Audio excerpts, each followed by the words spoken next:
काली, तारा, छिन्नमस्ता, षोडशी, भुवनेश्वरी, भैरवी, धूमावती, मातंगी, बगलामुखी, कमलात्मिका. दशमहाविद्या म्हणजे अघोर आहे का, हे मला विचारायचं. नाही, अजिबात नाही. हा सगळ्यात जास्त आपल्या समाजाने केलेला गैरसमज आहे. म्हणजे महाकाली हे अंत जरी असला तरी महाकाली ही आरंभाची सुरुवात सुद्धा आहे, म्हणून तिला तिरोधान स्वरूप सुद्धा सांगितलं गेलंय. कालीचा संबंध काळ्या रंगाशी दिला जातो, पण वास्तविकता ती काळी नाही. काळीचा आणि काळ्या रंगाचा तसा दूर दूरपर्यंत संबंध नाही. आपण मृत्यूला शेवट समजतो, परंतु मृत्यूच्या पलीकडची सुद्धा जी चेतना आहे ती महाकाली आहे. अगदी बरोबर आहे, अगदी बरोबर आहे. तुम्हाला तुमचं शिरच्छेदच करायचं आहे, त्या अहंकाराला तुम्हाला कापायचं आहे. अहंकार कापल्यानंतर, स्वतःचं अस्तित्व संपवल्यानंतरच इडा, पिंगला आणि सुषुम्ना यांचा खरा मार्ग तुमचा सुरू होणार आहे. महाकालीची पूजा का करावी? महाकालीची साधना ही मी स्पष्ट करतो, ही आतापासूनची नाही आहे. काली दिगंबरा आहे. दिगंबरा महाघोराम मुक्तकेशीम तिचं स्वरूप सांगितलेलं आहे. काही फोटोज मध्ये 4 हात आहेत, काही फोटोज मध्ये पाहिलं गेलं तर 10 हात. 10 हात, याचा काय 8 अर्थ? हात नाही.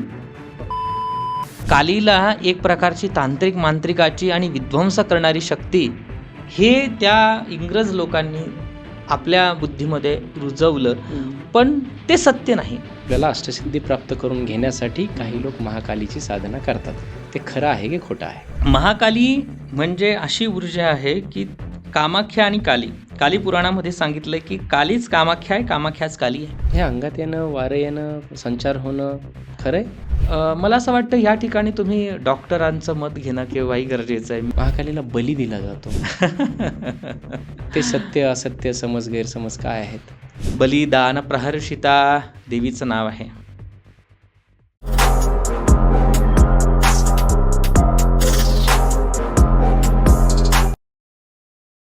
नमस्कार, मी डॉक्टर राज जाधव. महाराष्ट्राच्या सर्वात समृद्ध मंचावरती तुम्हा सर्वांचं पुन्हा एकदा खूप खूप खूप जास्त स्वागत आहे. मी आज खूप आनंदी आहे, कारण आज आपला जो पॉडकास्ट आहे तो बॅक इन ट्रॅक ज्याला आपण म्हणतो त्या पद्धतीचा आहे. आणि आज आपल्या मंचावरती जे गेस्ट आलेले आहेत, मला आनंदाने आणि अभिमानाने त्यांचं नाव घ्यायला आवडेल. तुमचे आमचे सर्वांचे आवडते गुरुजी मयुरेश विस्पुते सर. आणि याच्यापूर्वी आपण गुरुजींसोबत 2 पॉडकास्ट केले होते. एक होता काळभैरव स्पेशल आणि दुसरा होता बगलामुखी साधना. दोन्हीही पॉडकास्ट प्रचंड लोकांना आवडले आणि लोकांच्या आयुष्यात त्या पॉडकास्टमुळे खूप जास्त व्हॅल्यू निर्माण झाली. त्या पॉडकास्टच्या कमेंट्समध्ये मला फक्त हेच मेसेज होते की इतरही महाविद्यांवरती, जसं महाविद्यांवरती ज्या 10 महाविद्या आहेत त्या महाविद्यांवरती अनेक पॉडकास्ट करावेत. लोक सूचना करत होते. कोणी सांगत होते महाकालीवरती करा, कोणी सांगत होते धूमावती विद्येवरती करा, कोणी तारावरती करा. सो या सर्व कमेंट्स आल्याच्या नंतर माझ्या डोक्यात एक संकल्पना आली की आपण का नाही मयुरेश विस्पुते गुरुजींसोबत एक एक्सक्लुझिव्ह अशी दशमहाविद्यावरती सिरीज करावी, ज्याच्यामध्ये प्रत्येक सिरीजमध्ये एक महाविद्यावरती आपण अत्यंत विश्लेषणात्मक अशा पद्धतीची चर्चा करावी आणि ती आपल्या प्रेक्षकांच्या कामी यावी. म्हणून मी गुरुजींना विनंती केली आणि गुरुजींनी मोठ्या मनाने त्यांच्या अगदी व्यस्त शेड्यूलमधून आपल्याला वेळ दिला आणि ही दशमहाविद्येची सिरीज आज आपण सुरू करतोय. आणि मला ती अनाऊन्स करताना अभिमान वाटतोय आणि आनंद देखील वाटतोय. त्यातलीच पहिली महाविद्या जी आहे, जिला आपण काळाची सुद्धा देवी म्हणतो. आपण असं सांगितलं जातं की काळ हा सर्वांचा शेवट आहे, परंतु काळाला सुद्धा संपवणारी किंवा काळाच्याही पलीकडची, मृत्यू सर्वांचा शेवट आहे परंतु मृत्यूच्या देखील पलीकडची जी चेतना आहे ती चेतना म्हणजे महाकाली. आणि तीच दशमहाविद्येमधली पहिली महाविद्या आहे. आणि त्याच महाविद्येवरती आजचा हा पहिला एपिसोड, पहिला पॉडकास्ट आपण घेऊन येणार आहोत. मी जास्त वेळ घेणार नाही, कारण बोलण्यासारखं खूप आहे गुरुजींकडून. सो आपण सरळ आपल्या गुरुजींकडे वळूयात आणि बघूयात दशमहाविद्येमधली प्रथम महाविद्या महाकाली या महाविद्येबद्दल आणि देवीबद्दल आपल्याला काय काय नवीन माहिती मिळते ते. गुरुजी, खूप खूप स्वागत आहे आणि खूप आनंद होतोय तुम्हाला या मंचावरती पुन्हा पाहून. धन्यवाद. जय श्री कृष्ण. कसे आहात? एकदम छान, मस्त. बरं, आपण जे यापूर्वी 2 पॉडकास्ट केले, काळभैरव आणि बगलामुखी, हे दोन्ही पॉडकास्ट प्रचंड गाजले, लोकांना खूप जास्त आवडले. आणि आज आपण या दशमहाविद्येवरती पहिली जो सिरीज करतोय त्यातला हा पहिला एपिसोड, पहिला भाग महाकालीवरती करतोय. सो सुरुवातीलाच मला प्रश्न विचारायला आवडेल की ही दशमहाविद्या तुमच्या, माझ्या किंवा सर्वसामान्य लोकांच्या आयुष्यामध्ये का महत्वाची आहे? हा सगळा काळाचा महिमा आहे. कदाचित मला असं वाटतं की ही जगदंबेची इच्छा आहे की पूर्वी हा जो काही विषय आहे दशमहाविद्या हा खूप कमी लोकांना माहिती होता.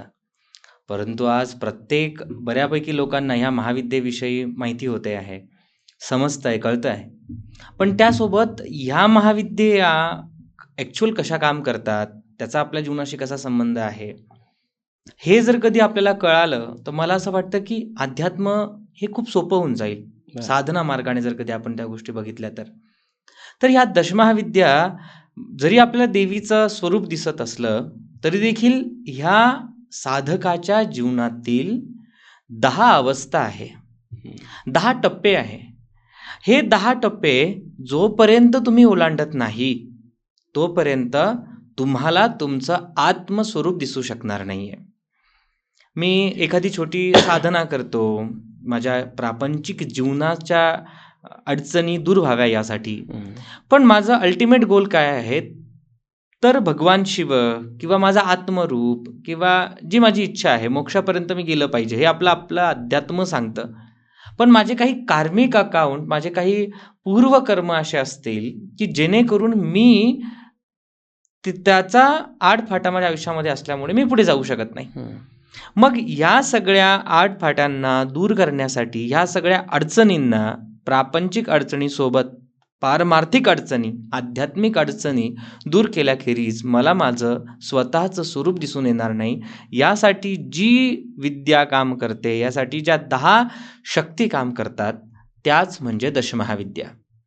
आणि बघा ना तुम्ही, काली, तारा, छिन्नमस्ता, षोडशी, भुवनेश्वरी, भैरवी, धूमावती, मातंगी, बगलामुखी, कमलात्मिका, या सर्व 10 काही ठिकाणी वेगवेगळे, देवी भागवतामध्ये काही वेगळा क्रम दिलेला आहे, अनेक ठिकाणी छिन्नमस्तिकेला वेगळं नावाने ओळखलं जातं. तर थोडासा मतमतांतर असू शकतात, परंतु ह्या 10 ज्या प्रक्रिया आहे ना, ह्या साधकाच्या जीवनातल्या खरा प्रक्रिया आहे.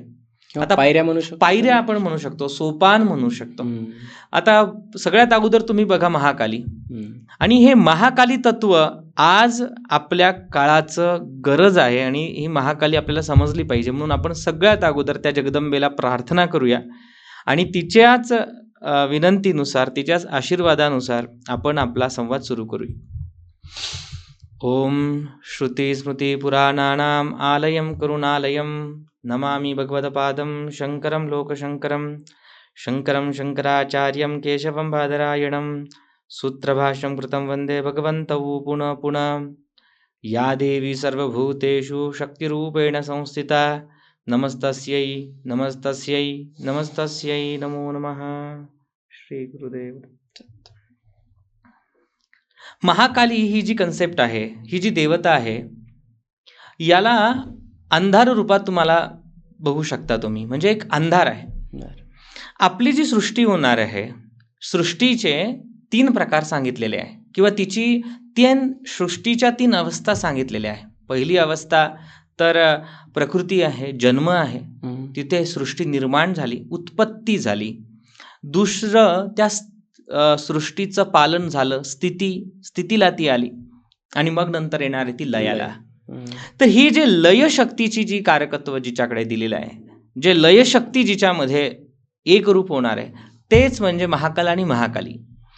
हे संहार जोपर्यंत संहार होणार नाही तोपर्यंत नवीन आरंभ होणार नाही. म्हणजे महाकाली हे अंत जरी असला तरी महाकाली ही आरंभाची सुरुवात सुद्धा आहे. म्हणून तिला तिरोधान स्वरूप सुद्धा सांगितलं गेलं आहे. जरी सृष्टी लय होणार आहे तरी कुठेतरी आशा आहे की आता नवीन सुरुवात होणार आहे, नवीन उत्पत्ती होणार आहे. तर जर कधी प्रत्येक महाविद्येचा विशिष्ट काळ आहे, प्रत्येक महाविद्येची साधना विशिष्ट काळामध्ये सांगितलेली आहे. तुम्ही जर कधी पाहिलं तर अमावस्या ही तिथी भगवती महाकालीला दिलेली आहे. अमावस्या मूळ मुद्दा हा आहे की भगवान शिव म्हणजे महाकाल, भगवती महाकाली, ह्या 2 देवता अशा आहे की त्यांना पंचांगाची गरज नाहीये, त्यांना काळाची गरज नाहीये, त्यांना तिथीची गरज नाहीये. ते ती अशी शक्ती आहे की तुम्ही कधीही कुठेही कसंही त्यांची उपासना करू शकता. त्यामुळे तो एक भेद आपण साईडला ठेवूया. बस एक सर्वानुमते प्रत्येकाला समजलं पाहिजे म्हणून मी सांगतो की अमावस्या तिथीला विशेष फलदायी मानलं जातं. का मानलं जातं की अमावस्या तिथी बघितलं ना, कृष्ण पक्षाची शेवटची तिथी, त्या काळाचा त्या टाइमचा अंत तिथे होतोय. म्हणून बरोबर त्या अमावस्या तिथीलाच त्या जगदंबेची साधना सांगितली जाते. आणि हाच एक आपल्या जे आपले शास्त्रकार होते त्यांनी हा मेसेज कुठेतरी आपल्या बुद्धीमध्ये प्रेरित करून दिला की जिथे वेळ संपतोय तिथून नवीन सुरुवात पण होणार आहे. अमावस्या जरी येत असली तरी प्रतिपदा येणार आहे आणि पौर्णिमाचं तुम्हाला एक छोटीशी झलक मिळणार आहे. हाच विचार म्हणजे खरं पाहता महाकाली. वेदादी काळापासून, फक्त आतापासून नाही, वेदादी काळापासून ह्या तत्वाला मान्यता मिळालेली आहे. दुर्गा सप्तशतीचा 7वा 8वा अध्याय यामध्ये महाकालीचं विशेष रूप आपल्याला भेटतं, त्या ठिकाणी सांगितलं जातं. पण आपण वेदा काळामध्ये जरी म्हटलं तरी कालरात्री नावाने, रात्री नावाने देवीची पूजा केली जाते. म्हणजे त्या काळामध्ये पण ती प्रक्रिया होती. तुम्ही जर कधी बघितलं ना, ही माणसाच्या बुद्धीची अवस्था आहे. जोपर्यंत सकाळ आहे तोपर्यंत तुमच्या बुद्धीला एक वेगळी ऊर्जा प्राप्त होते. पण जेव्हा महाकालीची सत्ता सुरू होते तेव्हा तुम्ही हळूहळू त्या रात्रीच्या आवेशामध्ये तुम्ही स्वतःला शांत करतात. म्हणजे तुमची बुद्धी सुद्धा तिथे लयाला जाते, पोहोचते आहे. ही अवस्थाच म्हणजे खरी महाकाली आहे. दशमहाविद्याच्या आपल्या वेगवेगळ्या सिरीजमध्ये सांगताना मी नेहमी तुम्हाला आता एक एक शब्द सांगत जाणार. महाकालीला सुद्धा अंक दिलेला आहे आणि महाकालीचा अंक कोणता आहे? तो म्हणजे नाही, पहिला नाही, तो म्हणजे शून्य. तिला पराशून्य म्हटलेलं आहे. म्हणजे जर कधी तुम्ही शून्य पाहिला, शून्याची जर कधी तुम्ही अवस्था पाहिली, जिथून तो संपतोय तिथूनच सुरुवात आहे. तर हे असं डायमेन्शन आहे. महाकाली ही अशी शक्ती आहे की जरी संपली जरी असली, जिथे काळ सुद्धा क्षीण होऊन जातो, तीच म्हणजे महाकाली. महाकाल संहिता जर कधी तुम्ही वाचली, महाकाल संहितामध्ये सगळ्यात अगोदर तुम्हाला महाकालीचं विस्तृत अध्ययन आपल्याला दिलेलं आहे. काम कलाकाली, घोरकाली, अघोरकाली, भद्रकाली, अनेक महाविद्यांसोबत अनेक कालीची उपासना त्याच्यामध्ये सांगितल्या गेलेली आहे. तर हे सर्व कुठून आलं? महाकाल. बघा ना, काळ आहे, एक टाइम आहे आणि ह्या टाइमाचं विघटन वेगवेगळ्या पद्धतीने आपल्या शास्त्रकारांनी केलेलं आहे. तर मला असं वाटतं हे दशमहाविद्या हा त्या काळाचे केलेले 10 टप्पे आहे, 10 भाग आहे. हे 10 भाग जर कधी तुम्ही टाइमला व्यवस्थित पद्धतीने समजू शकलात तर तुम्ही तुमची कंडिशन, तुमचा सगळा विचार तुम्ही ते करू शकतात. रंग पण खूप काळा दिलाय, कालीचा संबंध काळ्या रंगाशी दिला जातो, पण वास्तविकता ती काळी नाही. काळीचा आणि काळ्या रंगाचा तसा दूर दूरपर्यंत संबंध नाही. अच्छा, ते रंग काळा आहे म्हणून काळी म्हणतात? नाही नाही, तसं काही नाहीये. काली हे आता बघा ना, काळा रंग हा एकमेव असा रंग आहे की त्याच्यामध्ये जर कधी तुम्ही सर्व रंग एकत्र केलात तर रंग कोणता तयार होणार आहे? काळा होणार आहे. हे आपले जे ऋषी होते त्यांनी ती प्रक्रिया अशी केली की जिच्यामध्ये सर्व लयास जाणार आहे. आता तुम्ही एखाद्या अंधाऱ्या रूम मध्ये गेलात, तुम्ही तिथे कोणताही प्रकारचा प्रकाश नाहीये, पण तुम्ही त्या रूम मध्ये गेलात, तुमचं अस्तित्व तुम्हाला दिसेल का? नाही. तुम्ही स्वतःला तिथे दिसणार का? तुम्ही तिथे आहात, तुम्ही प्रेझेंट आहात, पण तुम्ही दिसणार नाही का? तिथे अधिपत्य त्या काळाचं आहे, त्या रंगाचं आहे, त्या अंधाराचं आहे. तर तुम्ही तेव्हाही प्रेझेंट होतात पण तुम्ही दिसला नाही, तुमचं अस्तित्व दिसलं नाही, पण तुम्ही तिच्यामध्येच लय झालात, विलीन झालात. हे सांगण्यासाठी काळा रंग दिला जगदंबेच्या स्वरूपाला. दुसरं, ज्यावेळी तुम्ही काली साधना करता, ज्यावेळी सद्गुरु कृपेने भगवतीची उपासना आणि तिची दीक्षा मिळाली, जेव्हा तिचा साधना सुरू करत असताना एक अनुभव असा आला की जेव्हा तुम्ही साधक अवस्थेमध्ये राहता तेव्हा तुम्हाला वेगवेगळ्या अनुभूती होते. तर ही अनुभूती जस्ट तुम्हाला, तुमचा रस्ता हा चांगला आहे, किंवा तुम्ही योग्य रस्त्याने जात आहात त्याच्यासाठी ती अनुभूती असते. त्याचा फायदा किंवा तोटा नाहीये बरोबर. किंवा त्याचा खूप मोठा उहोपोह किंवा तुम्हाला काही विशेष प्राप्त झालंय असं काहीच नसतंय.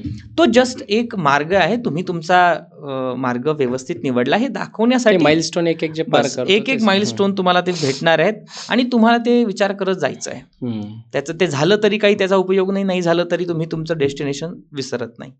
तर ज्यावेळी जगदंबेचं स्वरूप समजलं त्यावेळी शास्त्रकार असं सांगतात की काली म्हणजे प्रकाश आहे.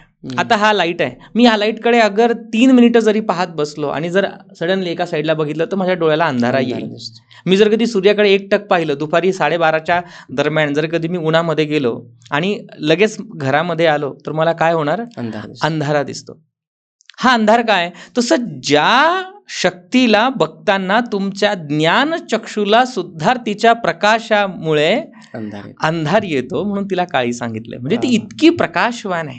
ही अनुभूती तुम्हाला होते आणि ही अनुभूती शारदामा म्हणजे स्वामी विवेकानंदांच्या गुरुमाता सद्गुरू श्री रामकृष्ण परमहंस स्वामी विवेकानंदांचे गुरु यांना ही अनुभूती झाली. खरी अनुभूती महाकालीची ही आहे. जर कधी तुम्ही रात्री सुक्तम पाहिलं तर रात्री सुक्तम हे जगदंबिका महाकालीलाच समर्पित केलेलं आहे. तोच एक असा वेळ आहे. असा कोणता माणूस आहे या विश्वामध्ये, 1-2 अपवाद असेल तो भाग वेगळा, पण मी सांगतो अगदी असा कोणता व्यक्ती आहे की ज्याला कधी झोपच लागली नाही, अगदी क्षण सुद्धा त्याचा डोळा लागला नाही, असं होऊ शकतं का? नाही होऊ शकत. तर ही जी अवस्था, ही अवस्थाच म्हणजे महाकाली आहे, दुसरं तिसरं काही नाही. खूप छान. आपण दशमहाविद्येचे एपिसोड्स करताय आणि तुम्ही जे सांगितलं की ह्या दशमहाविद्या दुसऱ्या तिसऱ्या काही नसून आपल्या आध्यात्मिक मार्गावरचे 10 टप्पे, अगदी बरोबर, किंवा 10 पायऱ्या किंवा 10 अवस्था आहेत. बघा, सगळ्यात अगोदर तुमच्या जीवनामध्ये महाकाली येते. महाकाली काय? तुमचं अज्ञान आहे. बरोबर. जोपर्यंत मी जीव आहे, मी शरीर आहे, हा भाव सुद्धा अज्ञान आहे. ही अवस्था म्हणजे पहिली काय? हे तुम्हाला अगोदर छेद करायचं आहे. मग त्यावेळी तुमच्या आयुष्यामध्ये कालीचं पदार्पण होतं. मग कालीच्या हातात काय? खड्ग दिलेला आहे. कालीची जिव्हा बाहेर आहे. का दिलेलं आहे? असं रूप का दिलेलं आहे? याच्याबद्दल जर कधी तुम्ही चिंतन केलं तर तुम्हाला समजेल, खड्ग हे ज्ञानाचं प्रतीक आहे. की तुम्ही जर कधी अध्यात्मामध्ये प्रवेश करत असाल तर तुम्हाला अगोदर ज्ञान असणं गरजेचं आहे. हे ज्ञान दाखवण्यासाठी खड्ग हातामध्ये दिलेलं आहे. की असं खड्ग घ्यावं बळीसाठी कालीला वापरलं पाहिजे, इतके मूर्ख तर आपले ऋषीमुनी नव्हते. त्यामुळे काहीतरी शास्त्र होतं. त्यानंतर देवीची जिव्हा बाहेर केलेली. जिव्हा का? जर कधी तुम्ही जिव्हा बाहेर केली तुम्हाला बोलता येईल का? नाही बोलू शकत तुम्ही. म्हणजे हे काय? तुम्हाला अंतर्मुख व्हायचं आहे, तुम्हाला बोलायचं नाहीये. तुम्हाला जे स्वर व्यंजन आदी उच्चार आहे यांच्या पलीकडे, शब्दापलीकडचे भाव तुम्हाला समजायचं आहे. फक्त पोथ्या वाचून तुम्हाला अध्यात्म कळणार नाहीये.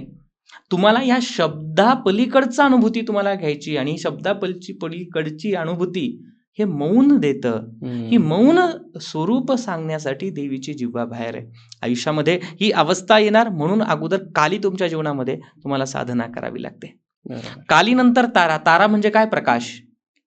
जीवनातला सगळा अंधकार तुमचा दूर होण्यासाठी एक जस्ट व्हिजन तुम्हाला मिळालं, सद्गुरू तुम्हाला ते ज्ञान मिळालं, सद्गुरू तुमच्या जीवनामध्ये आले. हे काय?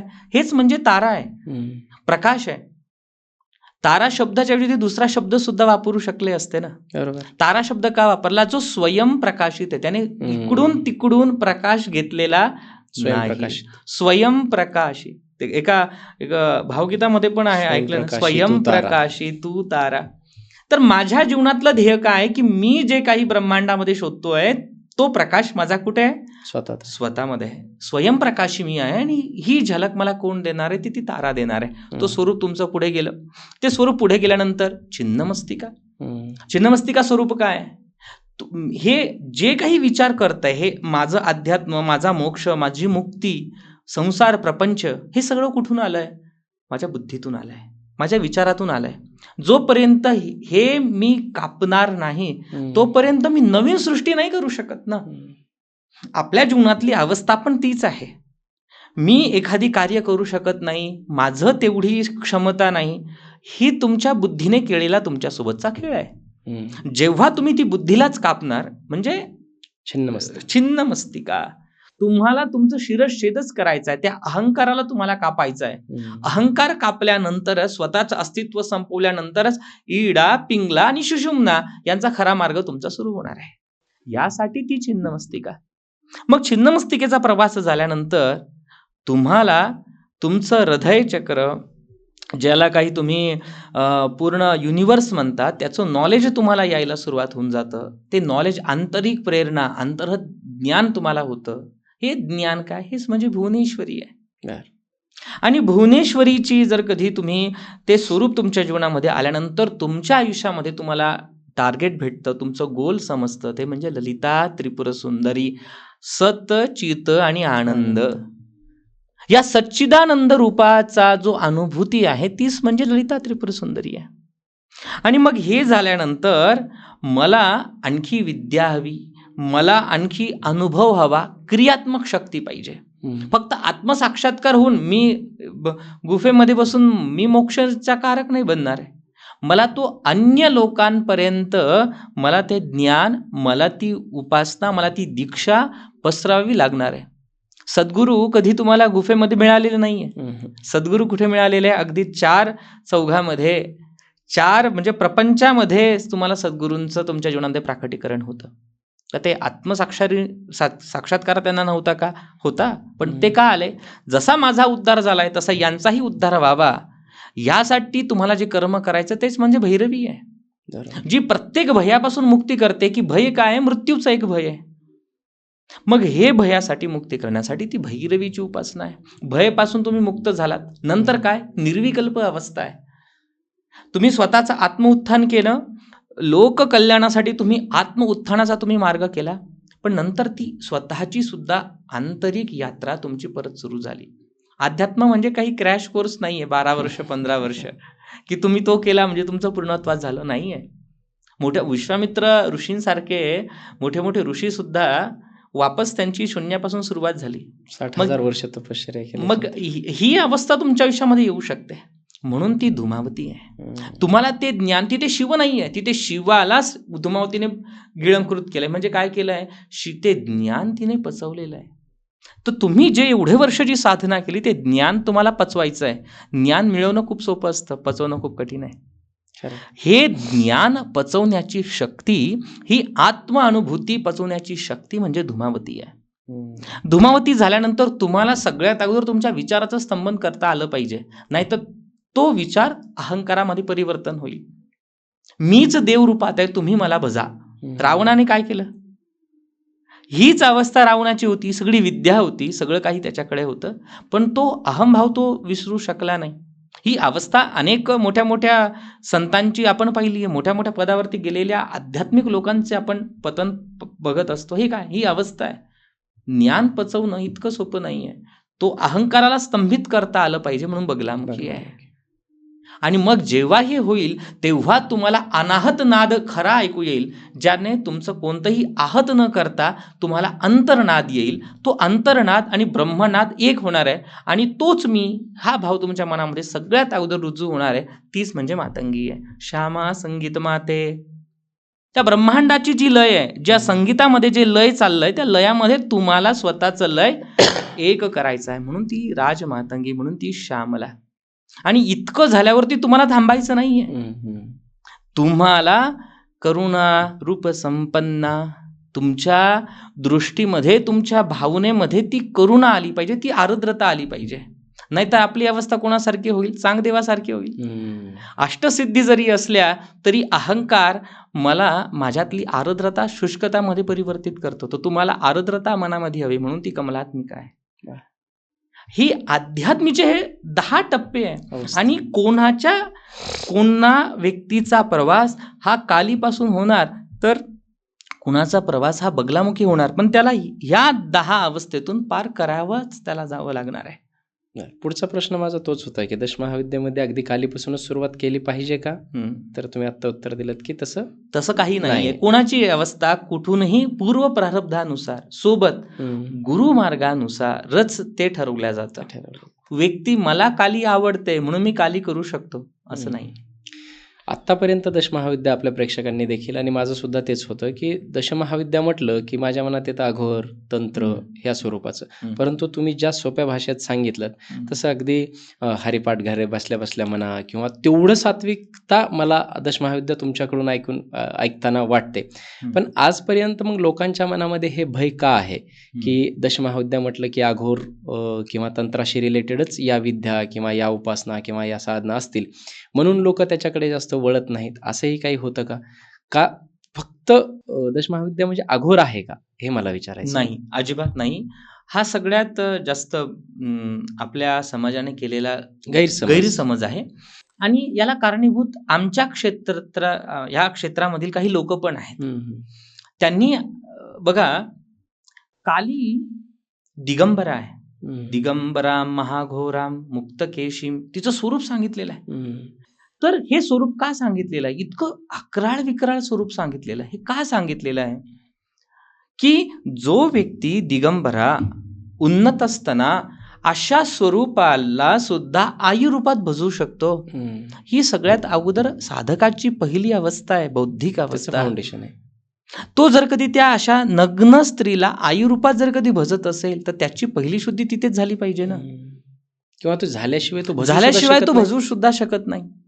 म्हणून हे रूप तुम्हाला बघणं खूप गरजेचं आहे. तुम्ही, मला असं वाटतं की कोणतीही महाविद्या, छिन्नमस्तिका पाहिलं की तुम्हाला भीती वाटते, त्रिपुर भैरवी पाहिले की तुम्हाला भीती वाटते, धुमावती पाहिली की आपल्याला भीती वाटते, महाकाली, दक्षिणकाली, अघोरकाली पाहिले की आपल्याला भीती वाटते, अनेक अशा नरसिंह पाहिले की आपल्याला भीती वाटतात, प्रत्यंगिरा पाहिले की भीती वाटते, खूप वेगळं आहे असं वाटतं. हे वेगळं का वाटतं? ही खरी प्रकृती आहे. जिथून तुमचं बघा, ज्या ठिकाणी ही मी मागे देखील सांगितलं होतं की सृष्टीमध्ये, प्रकृतीमध्ये असे काही टाईम आहे, असा काही फेज आहे की तुम्ही जंगलामध्ये गेलात तर ती हरणीचं पिलाला ती हरिण चाटत असते आणि तिच्यावरती अचानकच वाघ हल्ला करतो आणि त्या हरणीलाच वाघ खात असतो. म्हणजे एकीकडे प्रकृतीचं वात्सल्यता पण तुम्हाला दिसते, दुसरीकडे संहार सुद्धा दिसतो. म्हणजे जे तुम्हाला सुंदर, अगदी सरस्वती लक्ष्मी रूपामध्ये जी प्रकृती तुम्हाला दिसते, पण ती तितकी संहारक सुद्धा आहे. जो समुद्र बीच, जो किनार, कोकण किनारपट्टी असू द्या, जो किती सुंदर आपल्याला तो भाग वाटतो, पण सुनामी आला तर तोच संहार करू शकतो. ही प्रकृतीची अवस्था आहे. ही प्रकृतीची अवस्था समजवण्यासाठी ही विक्राळता दाखवलेली आहे की हे मानवा, फक्त तू वरच्या रूपाला भाळू नकोस, प्रकृतीचं हे सुद्धा स्वरूप आहे, हे दाखवण्यासाठी ती विक्राळता दिलेली आहे. पण त्याचा अर्थ न समजून घेता लोकांनी अर्थाचा विपर्यास केला. कालीला प्रत्येक वेळी डावलल्या गेलं की नाही, ही अघोरांची देवता आहे.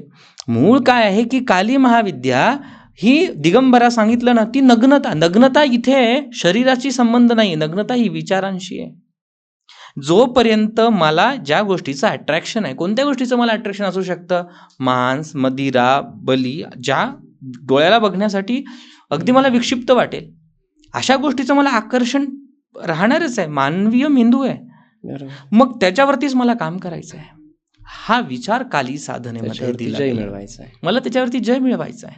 स्मशान काय याच्यासाठी की मला ते माझ्या जीवनाचं अंतिम सत्य समजावं, यासाठी ह्या सगळ्या गोष्टी तिथे स्मशान साधना, पंचमकार साधना सांगितल्या गेली. पण लोकांनी त्याचा गैरफायदा घेतला आणि त्यामुळे समाजामध्ये कालीचं चित्र हे खूप खराब झालं.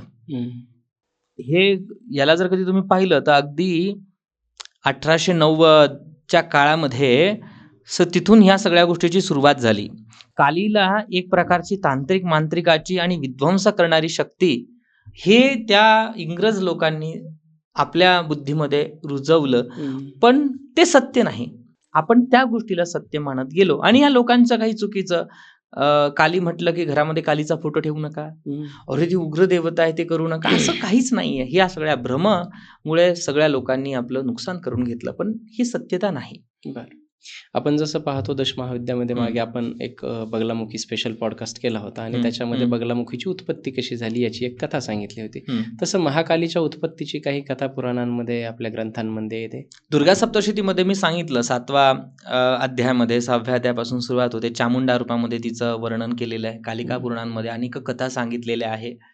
पण मूळ शास्त्र सांगतं की कालीची उत्पत्ती कोणीच नाही केली, ती सर्वांच्या आधी, म्हणून तिचं नाव आद्या सांगितलेलं आहे. ओके. ही आद्याच म्हणजे काय, जिथून संपूर्ण विश्व तयार झालं. जर कधी तुम्ही खगोलशास्त्राचा अभ्यास केला, क्वांटम फिजिक्स आधीचा जर का तुम्ही अभ्यास केला, वरतून ह्या सृष्टीची रचना कशी झाली, आपल्या आकाशगंगा कशा तयार झाल्या, जर कधी अभ्यास केला तर आपण ज्या आकाशगंगेतून आपला जन्म झालेला आहे, आणखी शास्त्रज्ञांचं असं म्हणणं आहे की आणखी अनेक आकाशगंगा आहे आणि त्या आकाशगंगेतून आपल्या सगळ्या आकाशगंगेचा निर्माण झाला. आणि एक त्यांनी कन्सेप्ट सांगितली की एक नाव दिलेलं आहे की ह्याच आकाशगंगेतून संपूर्ण आकाशगंगा आली आणि त्याचं जर कधी तुम्ही हिंदीमध्ये अनुवाद केला त्या आकाशगंगेचा, त्याचा इंग्लिश शब्दाचा, त्याचं नाव होतं आद्या. आणि आपल्या ऋषीमुनींनी हेच स्वरूप सांगितलं की नाही, हिच्यापासूनच सगळं ब्रह्मांड तयार झालं. खूप मिळतं जुळतं आहे. एनर्जीचे हे टप्पे आहेत. सायन्स त्याला वेगळ्या दृष्टीने बघतं आणि आपलं शास्त्र वेगळ्या दृष्टीने. त्यामुळे जिचा संहार नाही आहे, जी लयाला जाऊ शकत नाही, तिची उत्पत्ती कशी होईल? तिच्यापासून उत्पत्ती होते, एवढं मात्र खरं. मी एक याच पॉडकास्टसाठी थोडासा अभ्यास करत होतो, तर मला कुठेतरी वाचायला मिळालं की आपण मृत्यूला शेवट समजतो, परंतु मृत्यूच्या पलीकडची सुद्धा जी चेतना आहे ती महाकाली आहे. अगदी बरोबर आहे, अगदी बरोबर आहे. महाकालीची साधना सगळ्यात अगोदर स्मशानामध्ये सांगितल्या गेलेली आहे. का? कारण की जोपर्यंत, आता हा विषय थोडासा आध्यात्मिक होईल, पण मी अगदी संक्षिप्त रूपामध्ये हे सांगतो. आज आपण महाकालीला एक वेगळ्या अँगलने बघू. अष्टसिद्धी, चमत्कार, बळी वगैरे हे अँगल पण आपण बघणार आहोत. पण त्या अगोदर अध्यात्म अगोदर आपण समजून घेऊ की काय होतं. ज्या वेळेला तुमचा मृत्यू होतो, 90% किंवा 99% माणसाची ती अवस्था अशी असते की त्यावेळी माणूस जागृत अवस्थेत नसतो. तो अनकॉन्शियस होऊन जातो. त्याचा प्राण कसा जातो आहे हे त्याला कळत नाही. आणि जेव्हा तो स्वतःचं अंतिम क्षण व्यवस्थितरित्या म्हणजे अनकॉन्शियस तो झाला, जागृत रूपामध्ये त्यानं त्याचा देहाचा त्याग केला नाही, त्यामुळे परत त्याच्या जन्माची सुरुवात झाली. मग ज्यावेळी तुम्ही या साधना करता, हे याच्यासाठी केलंय की तुम्ही तो अंत सुद्धा जागरूकतेने बघा. माझा जीव येतो कसा आहे, माझा जीव जातो कसा आहे, हेच तर योगशास्त्र सांगतं. बरोबर. हे तर विज्ञान भैरव तंत्र सांगतं. हेच तर प्रत्येक मूळ अध्यात्म सांगतं. म्हणजे जरी तो मृत्यू होतोय, तो मृत्यू कोणाचा होतोय, तो माझा होतोय का शरीराचा होतोय, हा जो अनुभव तुम्हाला देते, ही म्हणजे खरी काली साधना आहे. म्हणजे तिथून जरी माझी अवस्था अनकॉन्शियस मी झालो, माझ्याकडून काही विषय काही दुर्घटना घडली, माझा जीव गेला, तर मी माझ्या जीवनाचं सत्य मी उपभोगू म्हणजे मी बघू शकलो नाही. पण जर कधी मी मृत्यू सतत माझ्या डोळ्यासमोर येत असेल, बघत असेल, तर मी त्याचं संशोधन करू शकतो की माझा मृत्यू कसा होतो. यासाठी या सगळ्या संकल्पना होत्या. एक वैचारिक एक आपण ही कार्यशाळा आहे. तंत्र साधना ही कार्यशाळा आहे, एक प्रॅक्टिस आहे. ती एका दिवसामध्ये संपूर्ण नाही होत. ती तुम्हाला जन्मानुजन्म करावं लागतं. याच्यासाठी महाकालीच्या साधनेला सांगितलं जातं की ही शेवटची चेतना आहे. गरुड पुराण वाचा. गरुड पुराणामध्ये सुद्धा सांगितलेलं आहे की ज्यावेळी एखाद्या व्यक्तीचा मृत्यू होतो, तो त्याच्या शरीराचा झालाय, पण काही क्षण त्याची ती आत्मा, ती चेतना तिथे प्रेझेंट आहे. ही चेतना काय, ह्या चेतनेला समजणंच आपलं मूळ ध्येय आहे.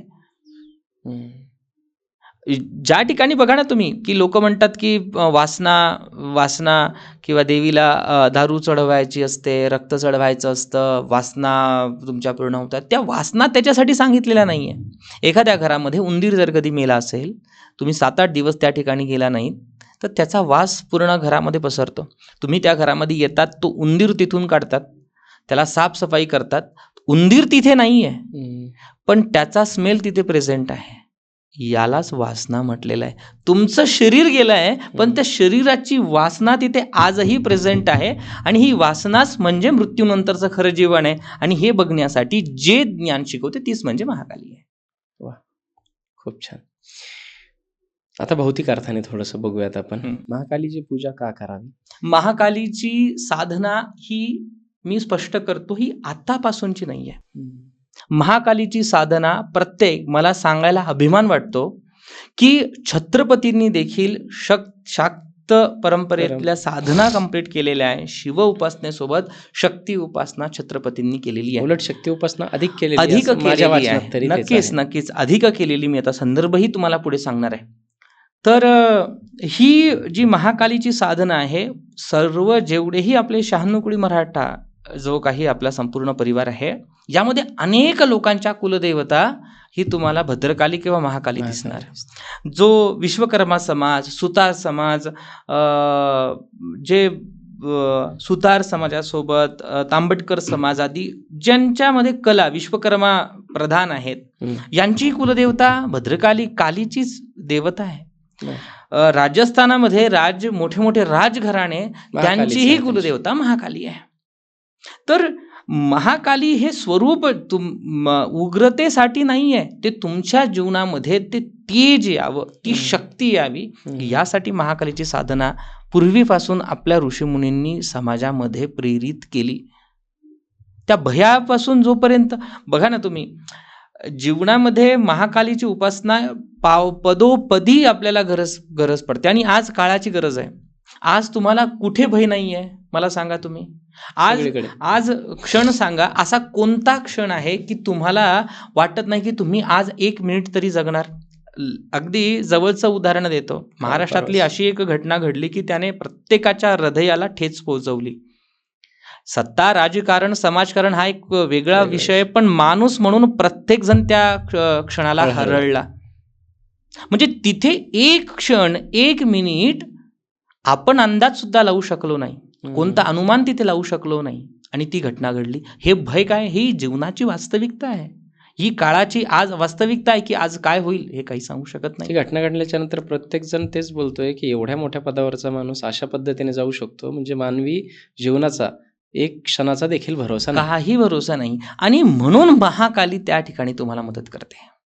ते भय नष्ट करते की तुमच्यामध्ये ती जेवढीही नकारात्मकता आहे त्यातून ती तुम्हाला बाहेर काढते. यासाठी महाकालीची उपासना खूप गरजेची आहे. आज तुम्ही MPSC मध्ये बघा विद्यार्थी, UPSC मध्ये करणारे विद्यार्थी बघा, आज कुठे ना कुठेतरी त्यांच्या मनामध्ये भय आहे. का भय आहे? मी हे पास नाही झालो तर काय? मी एखादी कंपनी टाकतोय, ही कंपनी चालली नाही तर काय? पहिला प्रश्न तिथे आहे. मी कर्ज घेतोय, माझ्याकडून कर्ज फिटलं नाही तर काय? इव्हन जन्म झाल्या, म्हणजे मला सांगायला म्हणजे थोडंसं तुम्हाला हसू येईल, माणसाचा जन्माबद्दल माणूस नंतर विचार करतो, पण आता त्याच्या अगोदर LIC जेव्हा तो स्वतः तो काढतो तेव्हा त्याला मृत्यूचे फायदे अगोदर समजतात. म्हणजे ही जी अवस्था आहे, ही आता आपण ही अवस्था स्वतः भोगतोय.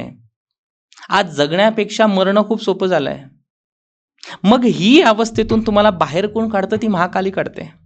मला एखाद्या माझ्या जीवनामध्ये अशी समस्या आहे की त्या समस्येमध्ये मला मृत्यूशिवाय अन्य पर्यायच दिसत नाही. रोज शेकडो लोकांशी बोलतो, त्यावेळी समजतं, लोक रडतात, सांगतात आम्हाला आता विष प्यावंसं वाटतंय, आम्हाला जगावंसं वाटत नाही, आम्हाला हे करावंसं वाटतंय, आणि त्याला कारण क्षुल्लक असतं. नक्कीच काही लोकांच्या जीवनामध्ये अडचणी तितक्या असतात, फेस तो असतो, पण शेवटी विषय तिथे कुठे येऊन आला? त्यांच्या मृत्यूवरती आला. म्हणजे जगणं कठीण झालंय पण मृत्यू सोपा झालाय. मग ही अवस्था आपण आज भोगतोय. म्हणून आम्ही प्रत्येकाला सांगतो की या काळाची गरज जर काही असेल तर ती काळाची अधिष्ठात्री म्हणजे भगवती महाकाली, आणि ह्या संपूर्ण काळावरती जे सत्ता चालवतात तेच कालभैरव. म्हणून आपण महाकाली उपासना प्रधानता आज इतक्या विस्तृत पद्धतीने आपण बोलतोय. म्हणून कोणाला त्याची गरज आहे मी म्हणण्यापेक्षा ती गरज नाहीये, आज ह्या काळाची आवश्यकता आहे. किंबहुना मूलभूत ती व्यक्तिविशेष गरज नसून काळाची ती गरज आहे की प्रत्येकाने ते तत्व जीवनामध्ये येण्यासाठी तत्व समजून त्याची साधना केली पाहिजे. प्रेक्षकांसाठी मला हा प्रश्न विचारावाच लागेल, कारण जेव्हाही आपण महाकालीचं स्वरूप पाहतो, Googleवरती आपण जरी महाकाली टाईप केलं तरी फोटो जे येतात ते थोडेसे अकराळ विकराळ आहेत. म्हणजे नग्न आहे, हातात शस्त्र आहेत, कुठे 4 हात, कुठे 10 हात, जीभ बाहेर काढलेली आहे.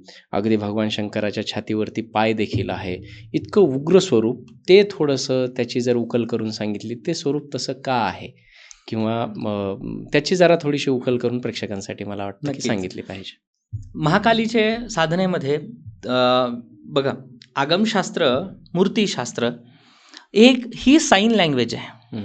जर कधी तुम्ही हायवेवरती जात असाल तर त्या ठिकाणी विशिष्ट साईन दिलेली आहे. ती साईन फक्त त्याच माणसाला कळते जो त्या प्रवासामध्ये आहे. बरोबर. तसं अध्यात्म किंवा तंत्रशास्त्र, मूर्तीशास्त्र, मूर्तीपूजा ही सुद्धा एक साईन लँग्वेज आहे, एक कोड आहे. हे कोड तुम्हाला समजले पाहिजे. कालीचं स्वरूप मी अगोदर सांगितलं की तिला काळं याच्यासाठी दाखवलेलं आहे की ते संपूर्ण विश्व जिच्यामध्ये लय होऊ शकतं हे दाखवण्यासाठी त्या चित्रकाराची ती कला आहे, त्याला काळा रंग दाखवला गेला. देवीच्या हातामध्ये तुम्हाला खड्ग दिसतं, खप्पर दिसतं, खप्परवाली तिला म्हणतात. हे खप्पर काय की दुर्गा सप्तशतीमधला विषय रक्तबीज. चर्चेमध्ये तुम्ही पण सांगितलं की रक्तबीज म्हणजे आपल्या शरीरातील वासना आहे, विचार आहे. तर सर, जर कधी मला ज्ञान मिळणार आहे तर माझ्यातला सगळ्यात मोठा दुर्गुण काय आहे, तो माझा कुतर्क आहे. आणि 90% आपण आपल्या जीवनामध्ये अपयश तेव्हाच होतो, आपणच स्वतःभोवती केलेलं कुतर्कच तुम्हाला बर्बाद करतं. खरंय. म्हणून एकीकडे खड्ग दाखवलंय, एकीकडे खप्पर दाखवलंय. तर ह्या सगळ्या कुतर्काला सुद्धा जी प्राशन करून टाकते ती म्हणजे महाकाली आहे. एकीकडे ज्ञान आलं, ज्ञान येऊन अतिज्ञान कुतर्क देतो, शुद्ध ज्ञान तर्क देतो. तर्केताम कुतर्केता उपनिषदातलं वचन आहे की कुतर्क करू नये. तर हे ज्या कुतर्कापासून जी तुम्हाला मुक्त करते, वासनेतून मुक्त ती करू शकते, हे दाखवण्यासाठी तिच्या हातामध्ये खप्पर दिलेला आहे. ती शिवाच्या अंगावरती तिने पाय ठेवलेला आहे, ज्यामध्ये 2 तंत्रभेद आहे. जेव्हा ती तिचा उजवा पाय शिवाच्या छातीवरती ठेवते तेव्हा ती दक्षिणकाली होते. तिची साधना म्हणजे तुम्ही सर्वसामान्य लोक आपण तिची साधना करू शकतो. जेव्हा ती डावा पाय देवाच्या शिवांच्या छातीवरती ठेवते तेव्हा तिला वामकाली म्हणतात. म्हणजे तिचा मार्ग जरा तुम्ही वाम मार्गाने तिची उपासना केली जाते. आणि एक स्वरूप असं आहे की संपूर्ण शरीरावरती ती पूर्ण उभी आहे, असंही तिचं स्वरूप आहे. हे याच्यासाठी आहे की आणि तुम्ही बघा शिवांना तिथे बघा, शिव त्या ठिकाणी फक्त तटस्थ आहे, न्यूट्रल आहेत. तिथे कोणतीही हालचाल नाही किंवा ते हसत पण नाहीये, ते बोलत पण नाही, फक्त ते वर बघताय, तटस्थ बघताय. म्हणजे काय, जोपर्यंत मॅटर राहणार नाही तोपर्यंत एनर्जीला काही महत्व नाही. म्हणून त्या एनर्जीचा बेस मॅटर म्हणजे शिव आहे हे दाखवण्यासाठी तिला तसं आहे की या मॅटरवर जरी तुम्हाला ते मॅटर दिसत असलं तरी त्या मॅटर वरती वेगळी शक्ती कार्य करते, हे दाखवण्यासाठी शिवावरती कालीला दाखवलेलं आहे. ती साईन तशी आहे. जे आज जरी हा प्रकाश इथून येतोय तर त्याचा स्टँड आहे, तो लाईट आहे, त्याचा बेस दिलाय तर तो प्रकाश येतोय, तेव्हाच त्या प्रकाशाला योग्य मार्ग भेटू शकतो. आणि ह्या युनिव्हर्समध्ये पण तशीच क्षमता आहे. ते मॅटर म्हणजे शिव आहे आणि त्यातली एनर्जी म्हणजे शक्ती, हे दाखवण्यासाठी कालीचं स्वरूप तसं दाखवलं गेलं. मग ते तुम्ही कसं अनुभव करू शकता हा तुमचा गुरुमार्ग आणि गुरु परंपरेवरती डिपेंड आहे. म्हणून तिचं तसं रूप दाखवलेलं आहे.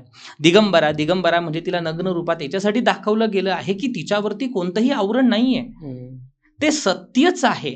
आणि ज्यावेळी तुमच्या जीवनामध्ये कालीचं पदार्पण होतं ना, लोक आज तुम्हाला माहिती आहे का, कालीविषयी सगळ्यात जास्त भय याच्यासाठी आहे की लोकांना सत्यच नको आहे.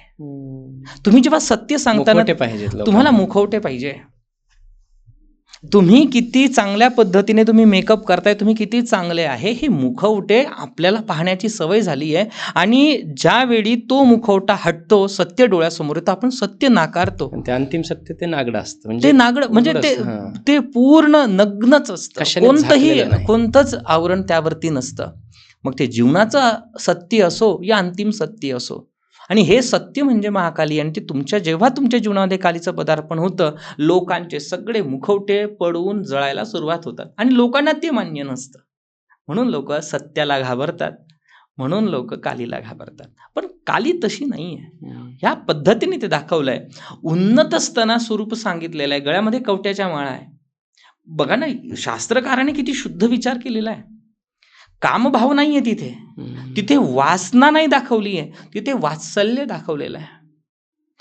प्रत्येक महाविद्येमध्ये फक्त तुम्हाला काही अशा ठराविक ठिकाणी दिसेल की ज्या ठिकाणी देवीच्या आपल्या चेस्टचं वर्णन उन्नत स्तना म्हणून केलेलं आहे. हे वासनेसाठी नाही दाखवलं आहे, हे वात्सल्य दाखवलेलं आहे. हे याच्यासाठी दाखवलेलं आहे की त्या लेकरासाठी तिच्या मनामध्ये किती आर्द्रता आहे, किती तिचं प्रेम आहे. तर भाव तुम्ही जर कधी आयुर्वेद तर कधी पाहिलं, जन्म लेकराचा गर्भधारणाच्या होण्याच्या पहिल्याच महिन्यापासून आईच्या स्तनामध्ये दूध बनण्याची प्रक्रिया सुरू होऊन जाते. म्हणजे तिचं वासनेचं रूपांतर वात्सल्यात व्हायला सुरुवात होऊन जातं. हे तर सायन्स हेच सांगतं. हीच अवस्था कालीची आहे. तुम्ही तिच्याकडे गेलात तर तिचं तुमच्याविषयी असलेली प्रेम हे अगदी उफाळून आलेलं आहे. हे दाखवण्यासाठी तिला उन्नत स्तन. आणि ती काय देते, ते स्तनपान ही अमृत रूपी स्तनपान करते. अमृत काय आहे, ते ज्ञान देते. म्हणजे जी उग्रता जरी दिसत असते ना कालीच्या याच्यावरती, पण तुम्ही तिचे वात्सल्य तिच्या चेहऱ्यावरती, हे स्वरूप दाखवण्यासाठी तिला तशा पद्धतीने केलं. तिला घाबरण्यासारखं कारण नाही. काही फोटोज मध्ये 4 हात आहेत, काही फोटोज मध्ये पाहिलं गेलं तर 10 हात. 10 हात याचा आहे, काय 8 हात आहे. नाही, एखादी आता उदाहरणार्थ धरून चला, माझ्या दृष्टिकोनातून मी तुम्हाला समजेल की तुम्हाला 4 हात आहे. पण मी कसं दाखवणार? मला जर कधी ते दाखवायचं आहे तर मी कसं दाखवणार? की मी राज सरांना दाखवणार, एका हातामध्ये माईक दाखवणार, एका हातामध्ये मोबाईल दाखवणार, पण मागे 2 हातामध्ये मी डॉक्टरांचं जे काही किट असतं मी ते दाखवणार. म्हणजे हा व्यक्ती ह्या 2 प्रोफेशनला व्यवस्थित पद्धतीने बॅलन्स करतोय. मग असे अष्टकर्म, असे दशकर्म ह्या सृष्टीतले की ती सहजरित्या हाताळते वन मॅन. हे दाखवण्यासाठी तिला ते दाखवलेलं आहे. गळ्यामध्ये मुंडमाला, 100 नरमुंडमाळा, हे मुंडमाला तंत्रामध्ये, मुंडमालिनी तंत्रामध्ये भगवान शिवांना माता पार्वती विचारते की हे शिव तुमच्या गळ्यामध्ये मुंड का आहेत? त्यावेळी भगवान शिव सांगतायत माता पार्वतींना की हे मुंड दुसरं तिसरे कोणाचे नसून हे मुंड तुझे आहेत. माता पार्वती म्हणते, तुम्ही असं का म्हणतायत? की तू पार्वती होण्याआधी तू अनेक जन्म घेतलेस, त्याची आठवण राहावी म्हणून हे मुंड मी माझ्या गळ्यामध्ये धारण केलेत. मग माता पार्वती म्हणते की माझे मुंड तर मला दिसत आहेत, तुमचे मुंड कुठं गेलेले आहेत? त्यावेळी भगवान शिव सांगतात की मला जन्म नाही, मला मृत्यू नाही, कारण की हे तत्व मी अनुभवलेलं आहे. मग तेव्हा माता पार्वती विचारते, मला सुद्धा ही अमरविद्या सांगा, जिथून मला जन्मही नको आहे, मला मृत्यूही नको आहे. आणि तिथून खरी तंत्रशास्त्राचा उगम झाला.